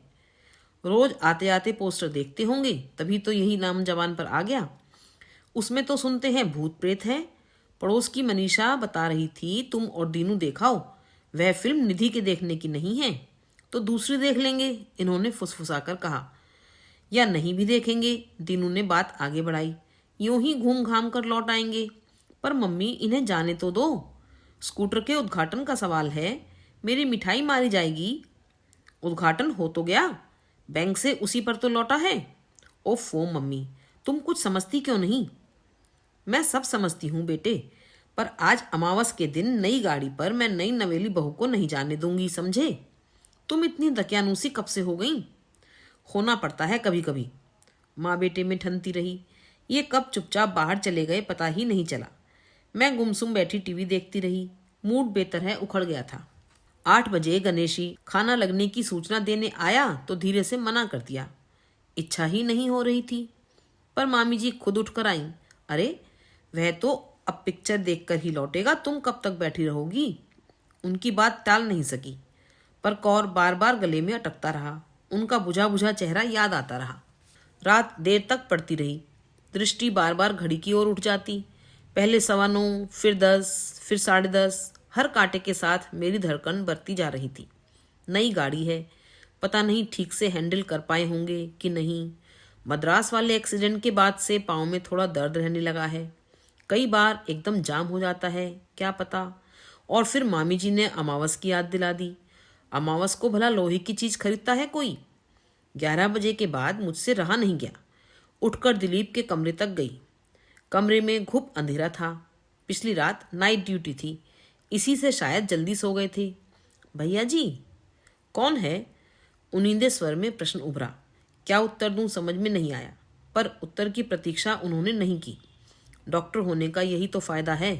बत्ती जलाकर एकदम सामने आ खड़े हुए। आप? जी, वो बात क्या हुई कि ये अभी तक नहीं लौटे हैं। कहाँ गए हैं? शायद पिक्चर। शायद? उन्होंने व्यंग्य से दोहराया, फिर बोले, तो इसमें परेशानी क्या है? अभी तो सिर्फ 11 बजे हैं। वह फर्स्ट शो में गए थे, तो बैठ गए होंगे कहीं। वो क्या है, शाम को जरा अपसेट होकर गए हैं और मैंने उन्हें सारा किस्सा सुना दिया। और आप अब इतनी देर बाद मुझे ये सब बता रही हैं? किस बात का इंतजार कर रही थी? उन्होंने कपड़े पहने और खटाखट सीढ़ियां उतर गए। थोड़ी देर बाद स्कूटर स्टार्ट होने की आवाज आ गई। मैं धम्म से वहीं उनके दरवाजे पर बैठ गई। सच तो है, इतनी देर तक किस चीज का इंतजार करती रही मैं? बहुत देर बाद किसी ने कहा, आपके श्रीमान जी को पार्क से पकड़ कर लाया हूं, जाइए उन्हें खाना खिलाइए। मैं नीचे उतरी, तब तक ये खाना खुद ही ले चुके थे।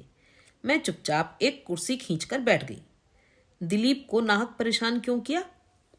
क्या उत्तर देती? कैसे कहती कि इतनी सी देर में मैं आशंकाओं का कितना बड़ा प्यावान झेल चुकी हूँ। भयानक संभावनाओं ने मेरे मन को इस बीच किस बुरी तरह से मथ डाला है। कह भी देती तो क्या कोई विश्वास करता? स्वयं मुझे भी तो विश्वास नहीं हो रहा। इन्हें 10-15 दिनों की ट्रेनिंग के लिए जयपुर जाना था। बोले, यहाँ अकेले रह लोगी? ना हो तो अपने घर हो आओ कुछ दिन। मैं मामी जी से कह दूंगा। अपने घर? मतलब अपनी माँ के यहाँ। शादी के बाद माँ का घर अपना कहाँ रह जाता है? वह चुप हो गई। मैंने ही फिर कहा, कहीं भी रहूं मुझे कोई फर्क नहीं पड़ता। अकेलापन तो अब मेरी आदत बन चुका है। इसके बाद कहने को कुछ था ही नहीं। पर दूसरे ही दिन मामी जी ने फरमान दागा, दिलीप, निधि को शक्तिनगर छोड़ाना, कुछ दिन अपने भाई बहनों के साथ रह लेगी। दिलीप अस्पताल से लौटकर खाना खा रहे थे। बोले, भूख इतनी जोर की लगी थी कि आते ही खाने बैठ गया। तुम्हें बताना ही भूल गया। क्या? बुआ बीमार हैं, किशनगंज से आदमी आया था, तो मैं अभी वहीं जा रहा हूँ। सोचता हूँ बुआ की बहू को भी साथ ले जाऊं। यह वहाँ क्या करेगी? वही जो आमतौर पर बहुएं सास की बीमारी में करती हैं। और फिर मेरी ओर मुड़कर बोले, मैं खाना खा रहा हूँ, तब तक आप तैयार हो लीजिए। हाँ, 2-4 दिन रहने की तैयारी से जाइएगा। मामी ने कुछ कहना चाहा, पर पता नहीं क्या सोचकर चुप लगा गई। वैसे भी दिलीप से थोड़ा डरती थी। मैं नीचे उतरी तब तक वह पोर्च में पहुंच चुके थे। मोटरसाइकिल स्टार्ट करते हुए बोले, बैठिए। तू क्या मोटरसाइकिल पर लेकर जाएगा इसे? मामी जी ने टोका। डोंट वरी मम्मा, कुछ नहीं होता, फिर मैं हूं तो साथ में। मामी जी ने शायद कुछ और भी कहा, पर उनकी बात गाड़ी की घड़घड़ाहट में डूब गई। थोड़ी देर बाद हम लोग सड़क पर थे। करीब 1.25 घंटे के सफ़र के बाद हम लोग गांव में थे। ब्याह के बाद सीधे यहीं आए थे, पर अब कुछ भी पहचाना नहीं लग रहा था। जिस घर के सामने हम लोग रुके वह भी तो अनचिन्हा सा लग रहा था। उस दिन तो तोरण, बंधनवार, मंडप, शामियाने और बिजली की असंख्य मालाओं के कारण इसकी छटा ही दूसरी थी। गाड़ी की आवाज़ सुनते ही रमा उमा दौड़कर आई। पीछे पीछे अम्मा जी थीं। अरे, मुझे देखकर उनके मुंह से निकला, तुम्हारी बहू को लाया हूँ बुआ, अच्छी तरह सेवा करवा लो। दादा 4-8 दिनों के लिए बाहर गए हैं, इस मौके का लाभ उठा लो। ठहर, इसे अभी यहीं रोके रखना। कहते हुए अम्मा जी शायद राइनोन लाने अंदर चली गईं। पीछे पीछे लड़कियां भी। इस फरेब की क्या जरूरत थी? मैंने दबी जबान में मगर सख्त लहजे में कहा। मैं वैसे ही चली आती। फरेब आपके लिए नहीं, मम्मी के लिए किया था। आखिर इस बेचारी का भी तो कुछ हक बनता है। कुछ देर बोल बतियाकर दिलीप वापस हो लिए। मुझे लगा जैसे सुनसान जंगल में मुझे अकेला छोड़ गए हों।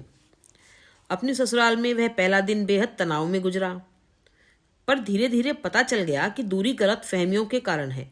जिसे मैं उपेक्षा समझ रही थी वह उनका संकोच था। शायद शादी इतने अप्रत्याशित ढंग से हो गई थी कि उन्हें अपनी राय बताने का समय ही नहीं मिला, और उसके बाद मैं मामी जी के यहीं ही रही। इसी से कुछ नाराजगी भी थी, पर एक बार अच्छी तरह परिचय होने के बाद कोई व्यवधान नहीं रहा। उमा रमा तो ऐसे घुल मिल गईं कि लगा जैसे सुधी ही 2 रूपों में बट गई हो। पर सुधी इन दिनों कितनी दूर की चीज लग रही थी। प्यार तो मामी जी भी बहुत करती थीं, पर उनके प्यार में एक रौब, एक अनुशासन था। अम्मा जी का प्यार एकदम निश्चल सरल था। उन्होंने मुझे पता ही नहीं लगने दिया कि इस शादी के बारे में उनकी प्रतिक्रिया क्या थी। 2-4 बार मैंने लक्ष्य किया कि वह मुझे गौर से देख रही हैं। एक बार जब उनका यूं घूरना पकड़ाई में आ गया, तब भेद भरे अंदाज में धीरे से पूछा, कुछ है? मैंने सिर झुका लिया। शायद इसे उन्होंने नारी सुलभ लज्जा समझा हो, क्योंकि मैंने कनखियों से देखा कि प्रसन्नता से उनका चेहरा खिल उठा और वह इष्ट देव को बार बार सिर निवा रही हैं। ये ट्रेनिंग से लौटे तो शाम को स्कूटर उठाकर सीधे गांव आ पहुंचे। इनके पहुंचते ही घर में जैसे एक हंगामा बरपा हो गया। अम्मा जी बाहर ओसारे में खड़ी किसी से बतिया रही थीं। वह भागी भागी अंदर आईं और उन्होंने पुरानी बदरंग धोती फेंक कर नई पहन ली, इतनी नई कि आंखों में चुभ रही थी। मैं अपनी वही अटैची लेकर आई थी जो मैंने माँ के यहाँ जाने के लिए पैक की थी। उसमें पड़ी मेरी एक मैक्सी उमा पहने हुए थी। भैया को देखते ही हड़बड़ाकर कमरे में घुस गई थी और कपड़े बदलकर ही बाहर निकली। मैं और रमा दोनों मिलकर एक साड़ी काट रही थीं। ऊपर वाले कमरे में वह साड़ी अपने पूरे विस्तार में फैली थी। साथ ही रेशम के लच्छे, सुइयां, कैंची, पेंसिल और भी न जाने क्या क्या पड़ा था। फुर्ती के साथ वह सारा कबाड़ समेटा और भैया के ऊपर आने से पहले ही कमरा झाड़ पोंछकर चमका दिया गया। उसके बाद रसोई का भव्य आयोजन प्रारंभ हुआ। तीनों माँ बेटी उसमें जुट गईं। मुझसे अम्मा जी बार बार कहती रहीं, इतने दिन का थका मांदा आया है, थोड़ी देर उसके पास बैठ ले। पर मैं उन्हें अनसुना करते हुए वहीं कुछ न कुछ करती रही। मेरी इस अवज्ञा का उन्होंने बुरा नहीं माना, उल्टे खुश ही हुई। रात सोने से पहले इन्होंने कहा, अम्मा सुबह खाना जल्दी ही बना लेना, मेरी छुट्टी नहीं है। और फिर कुछ देर रुककर बोले, इसे भी साथ ही ले जाऊंगा। फटफटी पे ले जाएगा? तो क्या हुआ अम्मा, दिल्ली में तो पूरा परिवार स्कूटर पर घूमता है, जानती हो। बोर तो नहीं हो गई? सोने से पहले इन्होंने पूछा। नहीं तो, मेरा तो खूब मन लग गया है यहाँ। वह कुछ देर तक स्नेहाद्र दृष्टि से मुझे देखते रहे, फिर बोले, मामी ने बताया कि तुम गांव में हो तो मैं इतना परेशान हो गया। फिर दिलीप ने ही बताया कि वह तो लेने भी पहुंचा था, पर तुम्ही ने मना कर दिया। दिलीप इस बीच 2 बार आए, पर मेरी उनसे कोई बात नहीं हुई थी। उन्होंने एक बार बस इतना पूछा था, आपको किसी चीज की जरूरत तो नहीं? और वह भी इतने सपाट स्वर में कि मैंने उत्तर देना जरूरी ही नहीं समझा था। तब यूं झूठ मूठ बात बनाकर कहने की क्या जरूरत थी? अभी अगर इनसे कह दूं कि वह अम्मा जी की बीमारी का बहाना बनाकर मुझे जबरदस्ती यहाँ ले आए थे, तो इनके चेहरे का रंग कैसा हो जाएगा? ये जो अभी अभी आंखों में खुशी की दीपावलियां जगमग कर रही हैं, एकाएक बुझ जाएंगी। दिलीप ने शायद इसी दीपोत्सव के लिए यह बहाना गढ़ा हो। मुझे मालूम है दिलीप जितनी मुझसे नफरत करते हैं उतना ही अपने इस निरीह भाई से स्नेह भी। गांव से लौटने के बाद कितने ही दिन तक मन उन्हीं यादों में खोया रहा। अम्मा जी का निश्चल प्यार, रमा उमा की चुहलबाजी और सबसे ज्यादा इनका गृह स्वामी का रूप याद आता रहा। माथा ऊंचा करके चलने से मनुष्य का व्यक्तित्व कितना बदल जाता है। बंगले की चार दीवारी में प्रवेश करते ही उनका वह रूप जाने कहाँ खो गया और वह पहले की तरह मन में कभी करुणा और कभी जुगुप्सा जगाने लगी। यह आपका पत्र। मैं छत पर सूखते कपड़ों को तहा रही थी कि दिलीप ने आकर एक पत्र पकड़ा दिया। मैंने लिफाफा उलट पलट कर देखा। अक्षर पहचाने से नहीं थे। पता भी माँ के घर का था। कौन दे गया? भैया का पत्र है। भैया? दीपक भैया का। मद्रास भैया का सामान लाने गया था, उसमें मिला है। लेकिन आप तो चंडीगढ़ गए थे। हाँ, मम्मी पापा को यही बताया है, लेकिन मैं मद्रास गया था। कंपनी का फ्लैट खाली करना था। सामान फिलहाल मैंने अपने कमरे में रख दिया है। आप भी मम्मी से जिक्र ना कीजिएगा। यह पत्र, यह मेज की दराज में मिला था। मैं तो इसे वहीं नष्ट कर डालता, पर फिर सोचा यह तो मरने वाले के साथ अन्याय होगा। जिसके नाम यह लिखा गया है उसे ही यह अधिकार है कि अब इसे पढ़े या फाड़ कर फेंक दे। पत्र को हृदय से लगाए मैं देर तक वहीं खड़ी रह गई। यह वही पत्र था जिसकी मुझे इतनी आतुरता से प्रतीक्षा थी। यह मुझे मिलने वाला मेरे जीवन का पहला और शायद अंतिम प्रेम पत्र था। बेचारे लिख तो गए थे, पर डाक में डालने से पहले ही अनंत में विलीन हो गए। यह तो कहो कि समय पर दिलीप जी का विवेक जाग गया, नहीं तो कितना कुछ अनकहा ही रह जाता। पत्र को बार बार चूमती हुई मैं भीतर आ गई। कमरे को अच्छी तरह से बंद करके मैंने कांपते हाथों से वह लिफाफा खोला। बहुत संक्षिप्त सा पत्र था, अंग्रेजी में। निधि। प्रिय प्रीतम कुछ भी नहीं, सिर्फ निधि। बहुत दिनों से लिखने की सोच रहा हूँ। आज आखिर निश्चय कर ही डाला। वैसे आते हुए मैं मम्मी को संकेत दे ही आया था, पर तुम्हें बता देना भी अपना कर्तव्य समझता हूँ। 2 साल पश्चिम में रहकर लौटा हूँ। वहाँ का माहौल ही कुछ ऐसा है कि नारी की अनावृत देह मेरे लिए अब अचंभे की वस्तु नहीं रह गई है। पर वहाँ रहते हुए अपने लिए हमेशा मैंने एक भारतीय वधू की कामना की है। ऐसी लड़की जो संकोच और शील की प्रतिमूर्ति हो, लज्जा जिसका आभूषण हो। तुम्हें देखकर लगा था कि मेरा सपना साकार हो गया है, पर तुमने जिस सहजता से अपने आप को मुझे सौंप दिया था, उसे लगा कि भारत भी अब बहुत प्रगतिशील हो गया है, या कि हो सकता है तुम्हारे ही संस्कारों में कोई खोट हो। बहरहाल यह विवाह मेरे लिए असंभव है, क्योंकि यह बात बार बार मेरे मन में आती रहेगी कि क्या सचमुच मैं ही पहला व्यक्ति था। तुम सुंदर हो, स्मार्ट हो, दूसरा पति ढूंढने में तुम्हें ज़्यादा दिक्कत नहीं होगी, ऐसी आशा है। क्षमा। एक एक अक्षर जहर की बूंद सा मन में रिश्ता चला गया और मेरा सारा अस्तित्व पके फोड़े सा टीस उठा।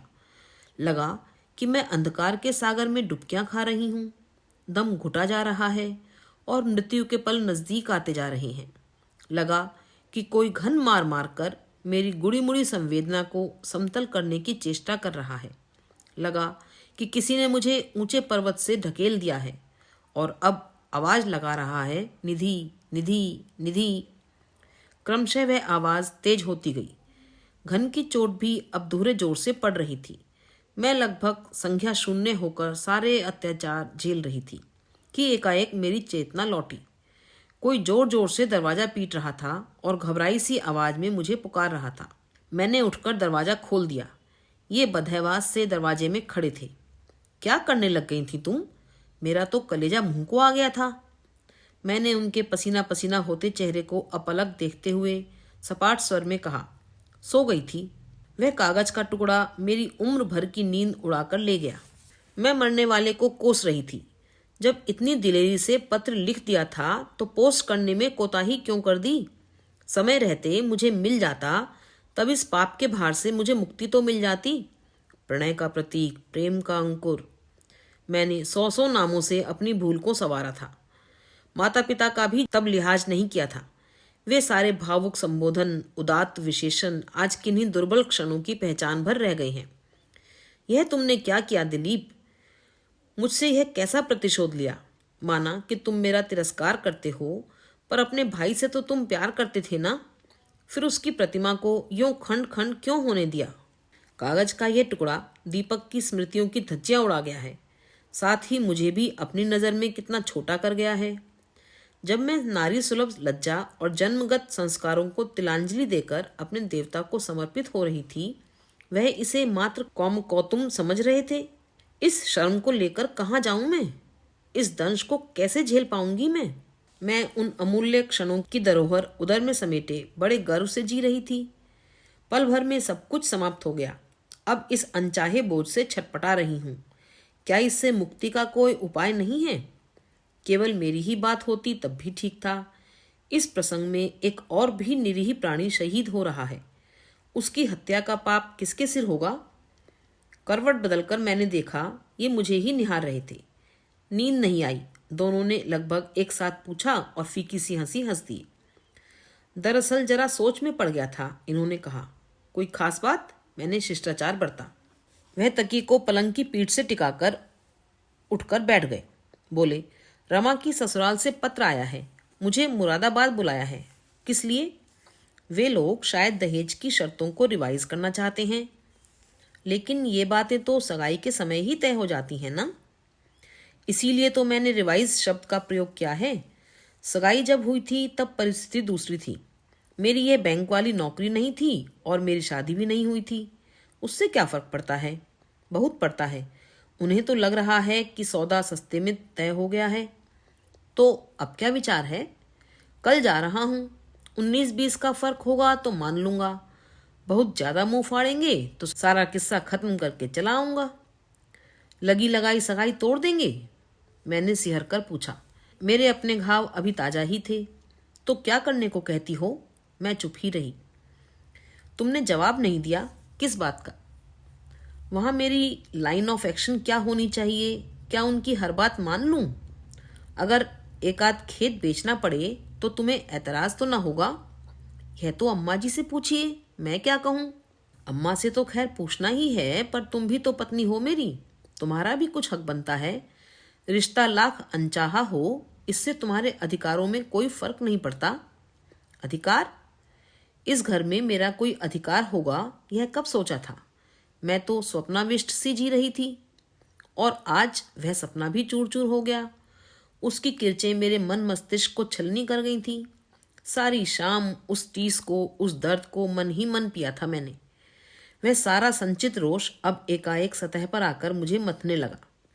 पत्नी हूं यह तो सुन लिया, मैंने कसैले स्वर में कहा, पर पत्नी को लेकर दूसरों के दरवाजे कब तक पड़े रहेंगे यह तो बताइए। वह चकित से मुझे देखते रह गए। फिर धीरे से बोले, कहाँ रहना चाहती हो? जिन लोगों के पास मामा जी की तरह इतनी बड़ी कोठी नहीं होती, उन लोगों की बीवियां कहाँ रहती हैं? वे घर में रहती हैं। 2 या 3 कमरों का छोटा सा घर होता है, वह बंगला नहीं होता। यहां भी तो एक कमरे में गुजारा कर रही हूं, और वह भी मेरा कितना अपना है। निधि, वह एकाएक गंभीर हो उठे। तुमसे किसी ने कुछ कहा है? क्या कहने तक इंतजार करेंगे? नहीं, पर मैं ये जानना चाहता था कि आप तो बस इतना जान लीजिए कि अब इस घर में मेरा रहना नहीं हो सकता, बस। इसके बाद वह सो नहीं सके। बराबर करवटें बदलते रहे। सुबह नीचे जाने से पहले अनुनय भरे स्वर में बोले, मेरे लौटने तक सब्र कर सकोगी निधि? मैं आते ही कोई इंतजाम कर लूंगा, पर तब तक न हो कुछ दिन अपनी माँ के यहाँ हो आओ। मेरा रात वाला जोश समाप्त हो चुका था। माँ के यहाँ जाने का कोई खास उत्साह नहीं था। मैंने बड़प्पन जताते हुए कहा, यह सब बाद में देखा जाएगा। अभी तो आप निश्चिंत मन से मुरादाबाद हो आइए। मुझे लेकर कोई टेंशन पालने की जरूरत नहीं है। मेरे आश्वासन के बावजूद वह निश्चिंत नहीं हो पाए। सारी सुबह मेरे ही आसपास मंडराते रहे। ऑटो में सामान रखवाने के बाद भी वह एक बार ऊपर कमरे में आए। लगा कि कुछ कहना चाहते हैं, पर वह कह नहीं पाए। न ही मैंने पूछना जरूरी समझा। मुरादाबाद से लौटे तो जैसे सब कुछ तय ही कर चुके थे। आते ही सूचना दी, मामी जी 5 जून तारीख तय हुई है। अब एकदम तैयारी में जुट जाना होगा। इतनी गर्मी में क्या दिवाली तक रुक नहीं सकते थे? तारीख तय करने का अधिकार तो उन्हीं का था। मुझे तो सिर्फ मोहर भर लगानी थी। 4 महीने बाद फिर एक 4 मीटर लंबा मांग पत्र पेश कर देते तो जितनी जल्दी निपट जाए अच्छा है। मुझे तो 25 मई से पहले छुट्टी मिल नहीं सकती। सोचता हूँ निधि को गांव छोड़ाऊं, अम्मा को थोड़ा सहारा हो जाएगा। यह वहां जाकर क्या करेगी? ओफो मामी, लड़की की शादी है, 100 तरह के काम निकलते हैं। घर की बहू ऐसे में हाथ नहीं बटाएगी तो कौन बटाएगा? यह दिलीप जी बोल रहे थे। गर्मी देखते हो कैसी पड़ रही है, तो कूलर लगवा देंगे, पंखा लगवा देंगे। हमारे दादा को क्या ऐसा वैसा समझ रखा है? यानी कि दिलीप जी मुझे घर से भगाने के लिए कृत संकल्प थे। मैंने भी इस बार निर्णय ले लिया था। चलने की तैयारी शुरू हो गई तो इनसे कह दिया, इस बार स्कूटर से जाना नहीं हो सकेगा, मेरा सारा सामान साथ जाएगा। टैक्सी से ले जाएंगे भाई, पर थोड़ा सब्र से काम लो। सामान की चर्चा अभी से मत छेड़ो, मामी जी बुरा मान जाएंगी। पर मैं इस घर में वापस नहीं आना चाहती, यही ना? मुझे मालूम है, तुमने मुझे बताया है एक बार। और इत्मीनान रखो, तुम्हारी इच्छा के विपरीत कोई भी काम करने के लिए मैं तुम्हें बाध्य नहीं करूंगा। और फिर मुझे अपने पर ही हंसी आ गई। किस बात की जिद कर रही हूं मैं? यह मेरा कैसा पागल हट है? मैं कहीं भी रहूं इससे क्या फर्क पड़ता है? जिस शर्मनाक झूठ को मैं अपने में समेटे जी रही हूं वह तो हर जगह मेरे साथ ही रहेगा। उससे मुक्ति कहाँ? सच तो यह है कि पिछले दिनों जैसे मैं सपने में जी रही थी, अपनी मानसिक उलझनों से घिरी हुई, मैं भूल गई थी कि मेरा शरीर भी इन दिनों संक्रमण से गुजर रहा है। इतने दिनों तक मैं इस कड़वे सच को अनदेखा करती रही, पर अब यह संभव नहीं था। यह सच कितना भयानक रूप धारण किए मेरे सामने मुंह बाए खड़ा था। रमा की शादी में घर मेहमानों से खचाखच भर गया था। गांव जवार की औरतें भी अम्मा जी का हाथ बटाने या सुबह शाम गीत गाने के लिए जुड़ जाती। मैं उन सब के लिए आकर्षण का केंद्र थी, कुतूहल का विषय थी। लाख चाहने पर भी उनकी घाग नजरों से अपने को बचा नहीं पाती थी। कोई कहती, आजकल तो बस शादी हुई नहीं कि पेट निकल आता है। अरे तो इसमें अचरज क्या है? दूसरी कहती, अब कोई लड़कियां ब्याही जाती हैं, पूरी औरत होती हैं, आधी उम्र तो माँ बाप के घर पर ही बिता कर आती हैं। तीसरी ताना कसती, फिर भी बहू बेटियों का यूं सीना तान कर चलना अच्छा लगता है भला? आजकल का तो चलन ही निराला है। हमारे तो 4 हो गए थे, फिर भी ऐसी दबी ढकी रहती कि 9 महीने तक पड़ोस में भी पता नहीं लगता। उस खुसर पुसर से मेरा जी घबराने लगता। अम्मा जी के सामने मेरा मुंह नहीं खुलता था, और उनसे कहती भी तो क्या। शादी से 3-4 दिन पहले ही मामी जी दिनेश के साथ आ पहुंची और मुझे महिमा मंडल से निजात मिल गई। मामी जी का दबंग रौबीला व्यक्तित्व ऐसा था कि सभी उनसे खौफ खाते। अम्मा जी भी उनसे सहमी सहमी ही रहती। बेचारी अम्मा जी, उन्हें तो आते ही फटकार सुननी पड़ी थी। कृष्णा, बहू को बड़े मजे से बुला तो लिया, पर उसका ठीक से इंतजाम तो किया होता। 1 इंच भर भी जगह ऐसी नहीं है जहां वह घड़ी भर को कमर सीधी कर सके। घर भट्टी सा तप रहा है सो अलग। कहकर ही वह चुप नहीं हुई। उन्होंने खड़े खड़े छत वाले कमरे में सीलिंग फैन लगवाया, खिड़कियों में खस के पर्दे टांगे गए। पूरे घर में यही एक कमरा ढंग का था। उस पर अब मामी जी का दखल हो गया। मेरे लिए भी जैसे नजर कैद हो गई थी। उनकी इजाजत के बिना नीचे पांव देना भी मुहाल था। मामी जी की उस साधिकार चौकसी ने रमा उमा को फिर से मुझसे दूर छिटका दिया। बड़ी मुश्किल से मैंने एक स्नेह का ताना बाना बुना था, वह तार तार हो गया। रमा तो खैर अपने सपनों में खोई हुई थी, फालतू बातों के लिए उसके पास समय नहीं था। पर उमा स्वयं को बहुत अपमानित, उपेक्षित सा अनुभव कर रही थी। उसका गुस्सा बात बात पर झलकता था। कल ही अपनी सखी से कह रही थी, शादी ब्याह तो बराबरी वालों से ही अच्छे लगते हैं, ये बड़े घर की बेटियां आकर अपने को और छोटा बना जाती हैं। रमा की शादी धूमधाम से संपन्न हो गई। अपनी ओर से हम लोगों ने अच्छा प्रबंध किया ही था, पर यह मानना होगा कि बाराती भी सज्जन थे। एक बार जो मांगना था सो उन्होंने मांग लिया, पर फिर बाद में कोई टंटा बखेड़ा नहीं किया। हम लोग जितना डर रहे थे उसकी तुलना में विवाह अत्यंत शांतिपूर्वक संपन्न हो गया। दूसरे दिन जब सब लोग थकान मिटा रहे थे, मामी जी अम्मा जी के पास आकर बोली, कृष्णा, बहुत बहुत बधाई, सब काम बड़ी शांति से निपट गया। अब हमें भी इजाज़त दो। तुम्हें तो रुकने के लिए नहीं कह सकती मैं, यहाँ दिलीप भी नहीं है, तुम्हारे सोने बैठने का ढंग का इंतजाम भी नहीं हो पाता। पर भौजी तो अभी रहेंगी ना? नहीं, मैं भी अब चलूंगी। घर को और तुम्हारे भैया को ज्यादा दिनों तक नौकरों के भरोसे नहीं छोड़ा जा सकता। दिलीप का कोई ठिकाना है, दिन भर बाहर रहता है। अम्मा जी ने मुझे डलिया में पूड़ी मिठाई सजाने की आज्ञा दी और खुद जाकर बेटे को जगा लाई। इन्हें देखते ही मामी जी ने कहा, शैल, मैं निधि को अपने साथ लिए जा रही हूं, तुम तो अभी कुछ दिन रहोगे ना? अपना नाम सुनते ही मैंने चौंक कर सिर उठाया। सभी की आंखें मेरी ओर लगी हुई थीं। अम्मा जी की आंखों में एक विवशता का भाव था, पर उमा की आंखें तो जैसे जल रही थी। इनकी ओर फिर देखने का साहस ही नहीं हुआ। तभी इनकी आवाज सुनाई पड़ी, मामी जी, अभी तो यहाँ बहुत समेटने को पड़ा है। निधि आपके साथ चली गई तो फिर अम्मा बिल्कुल अकेली पड़ जाएंगी। तो यह कहो ना कि तुम लोगों ने उसे मार डालने का ही इरादा कर रखा है। It's all right mummy, Dinesh ने उन्हें शांत करना चाहा। क्या खाक ऑल राइट है? डॉक्टर मित्रा ने कितनी हिदायतें देकर भेजा था। मैं जानती थी उनमें से एक पर भी यहाँ अमल नहीं होगा। अपनी जिम्मेदारी पर ब्याह कर लाई हूँ, तभी ना इतना सिर खपा रही हूँ, नहीं तो मुझे क्या पड़ी थी। और वह भुनभुनाते हुए सबसे पहले गाड़ी में जा बैठी। अच्छा खासा तमाशा हो गया। लड़की तो शांति से विदा हो गई, पर मेहमानों की विदाई में यह नाटक हो रहा था, और इस नाटक के मूल में मैं हूं, यह सोचकर शर्म से गड़ी जा रही थी। ये जतन से मामा जी को गाड़ी तक पहुंचा आए। उनके बैठते ही दिनेश ने गाड़ी स्टार्ट कर दी। शायद वह भी इस तमाशे के कारण लज्जित हो रहा था। उनके जाते ही घर में जैसे भूचाल आ गया। अम्मा जी ने करुण स्वर में और उमा ने कठोर शब्दों में कैफियत तलब की कि जब वे लोग जा रहे थे तो निधि को जाने क्यों नहीं दिया?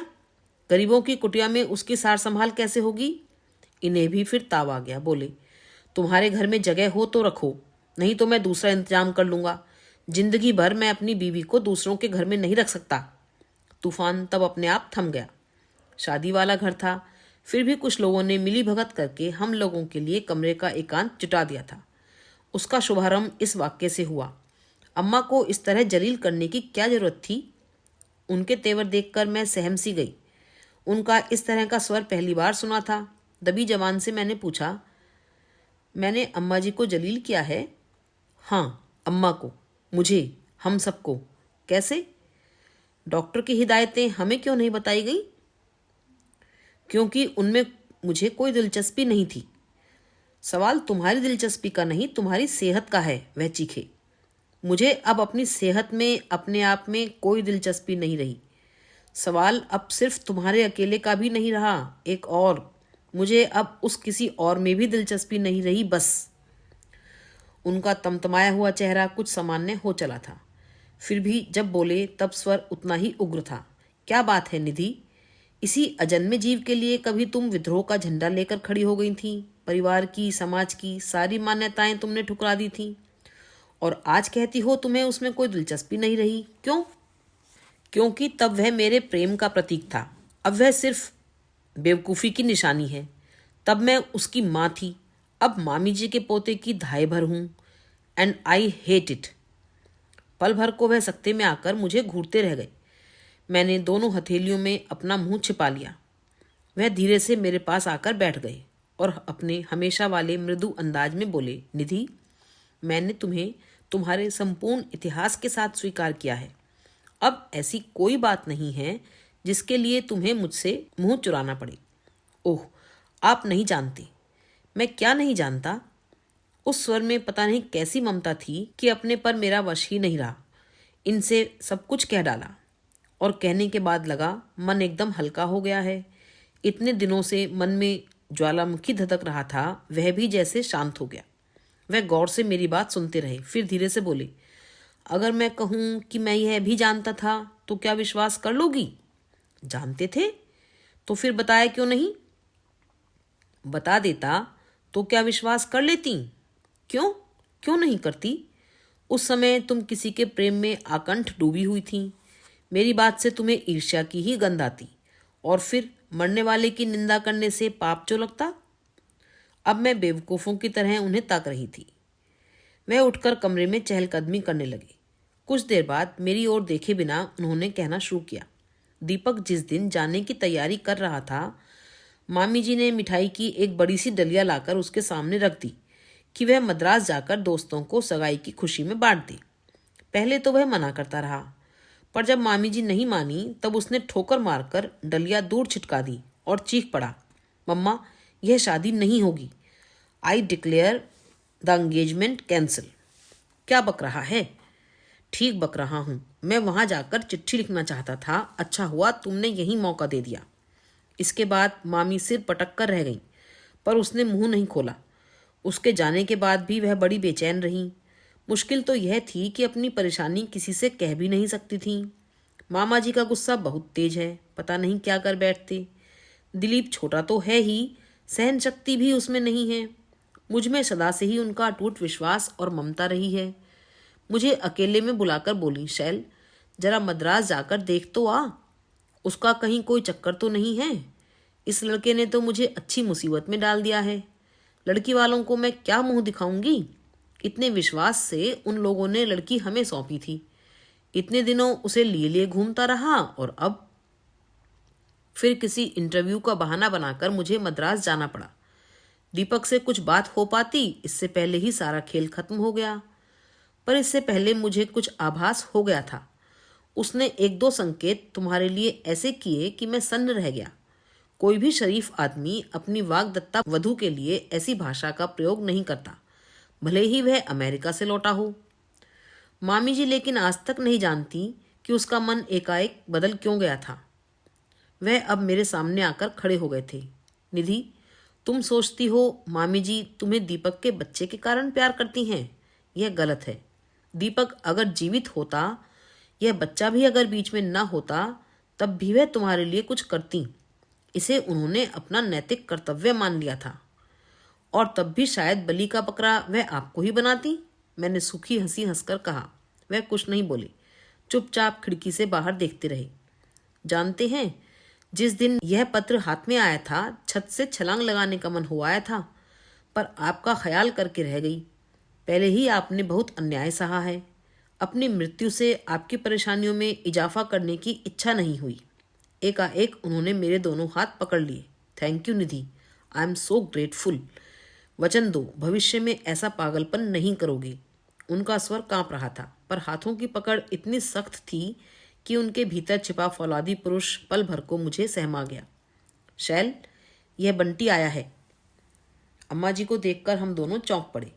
इस तरह धड़धड़ाती हुई वह कभी कमरे में नहीं आई थी। अक्सर नीचे से ही आवाज़ दे लेती।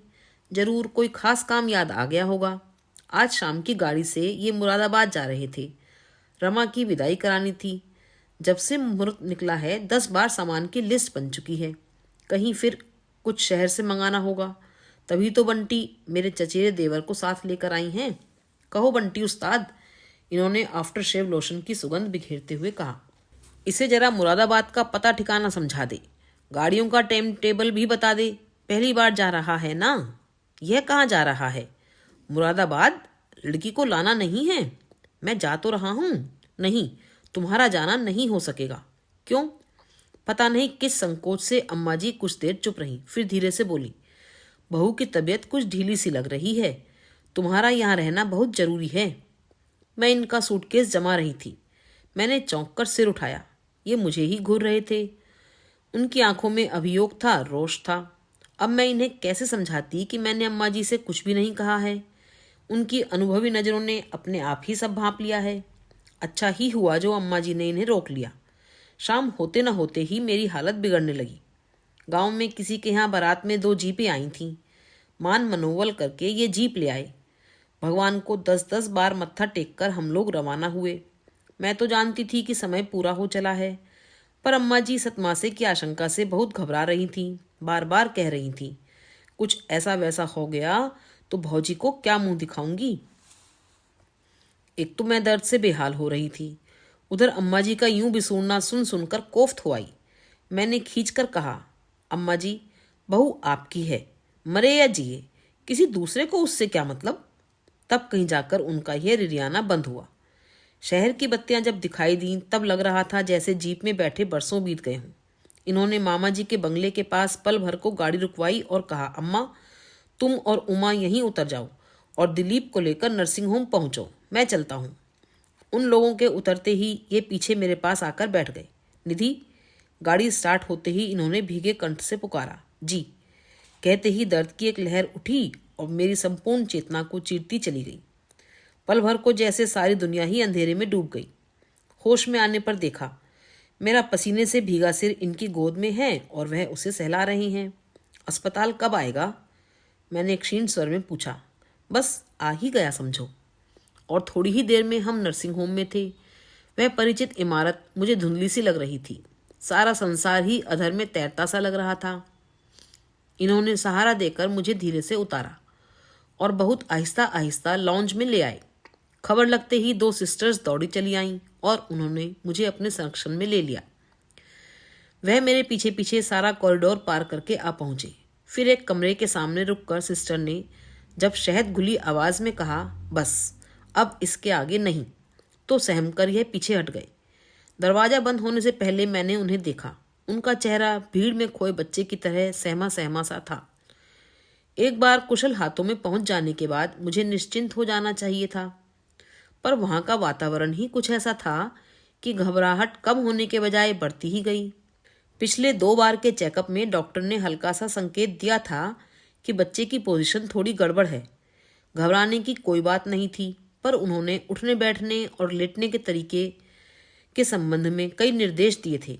सीढ़ियाँ चढ़ने उतरने के लिए, भारी चीज उठाने के लिए, कुछ खास चीजें खाने के लिए मना किया था। खासकर घी से परहेज बताया था। पर आने वाले के प्रति मैं ऐसे विद्वेष से भर उठी थी कि मैंने हर काम वही किया जिसके लिए मुझे मना कर दिया गया था। एक अजीब सी जिद मुझ पर सवार थी और मैं निरंतर उस अजन्मे शिशु की मृत्यु की कामना कर रही थी, क्योंकि मुझे मालूम था कि एक बार वह मेरी गोद में आ गया तो जबरदस्ती मेरी ममता छीन लेगा। यहाँ आने के बाद अपना वह जुनून 100 गुना होकर मुझे डराने लगा था, क्योंकि मेरा हंसकर स्वागत करने वाली सिस्टर अब गंभीर लग रही थी। हमेशा चहकने वाली डॉक्टर मित्रा भी बेदहवास सी थीं। वह 2-4 बार बाहर जाकर किसी को फ़ोन भी कर चुकी थीं। फिर धीरे धीरे मेरी टेबल के पास अजीब सी मानवीय आकार इकट्ठे होने लगे। सिर पर चपटी टोपियाँ और चेहरे ढके हुए, लगा जैसे यमदूत हैं ये। वह तेज़ रोशनी, वे चमकते औजार, वे अजनबी चेहरे। मुझे लगा जैसे डर से ही मेरा दम निकल जाएगा। भाभी, डरना नहीं, मैं हूँ यहाँ। मैंने चौंक कर देखा। हाँ, यह दिलीप थे। उन आंखों में आज प्रतिहिंसा का भाव नहीं था। फिर भी मैं पहचान गई कि वह दिलीप थे। भाभी? उन्होंने मुझे भाभी कहा था। पहली बार इस नाम से पुकारा था। इस बात की खुशी इतनी अधिक थी कि उसमें मेरी सारी लाज शर्म डूब गई। भैया जी, मेरा ऑपरेशन होगा? हाँ, बस छोटा सा, आपको पता नहीं चलेगा। मुझे बेहोश करेंगे? हाँ, बस थोड़ी सी देर को, आप घबराना नहीं। अरे वह नहीं घबराती। She is a brave lady. यह आवाज़ डॉक्टर मित्रा की थी। आप उनके मियाँ को देखते, डिक्लेरेशन लिखते हुए क्या बुरी तरह कांप रहे थे। भैया जी? हाँ भाभी। क्या ये बहुत नर्वस हो रही हैं? अरे बस कुछ ना पूछिए, उन्हें समझाने में तो इतनी देर लग गई। भाभी, नाउ बी ब्रेव। और वह मेरे कानों के पास झुक गए। याद रखिए, आपको वापस आना है। दादा आपकी राह देखेंगे। He will be waiting for you. You will have to come back. Now please doctor, किसी ने गंभीर स्वर में चेतावनी दी। सॉरी, दिलीप ने कहा और पीछे हट गए। कमरे में पल भर को नीरवता छा गई। लगा जैसे सब लोग सांस रोककर मेरी मृत्यु की प्रतीक्षा कर रही हैं, लेकिन वह नहीं जानते बाहर कोई प्रतीक्षा कर रहा है मेरी। मुझे वापस आना ही होगा। I shall come back. I shall have to come back. अभी आप सुन रहे थे मालती जोशी जी की लिखी कहानी पुनरागमनायच।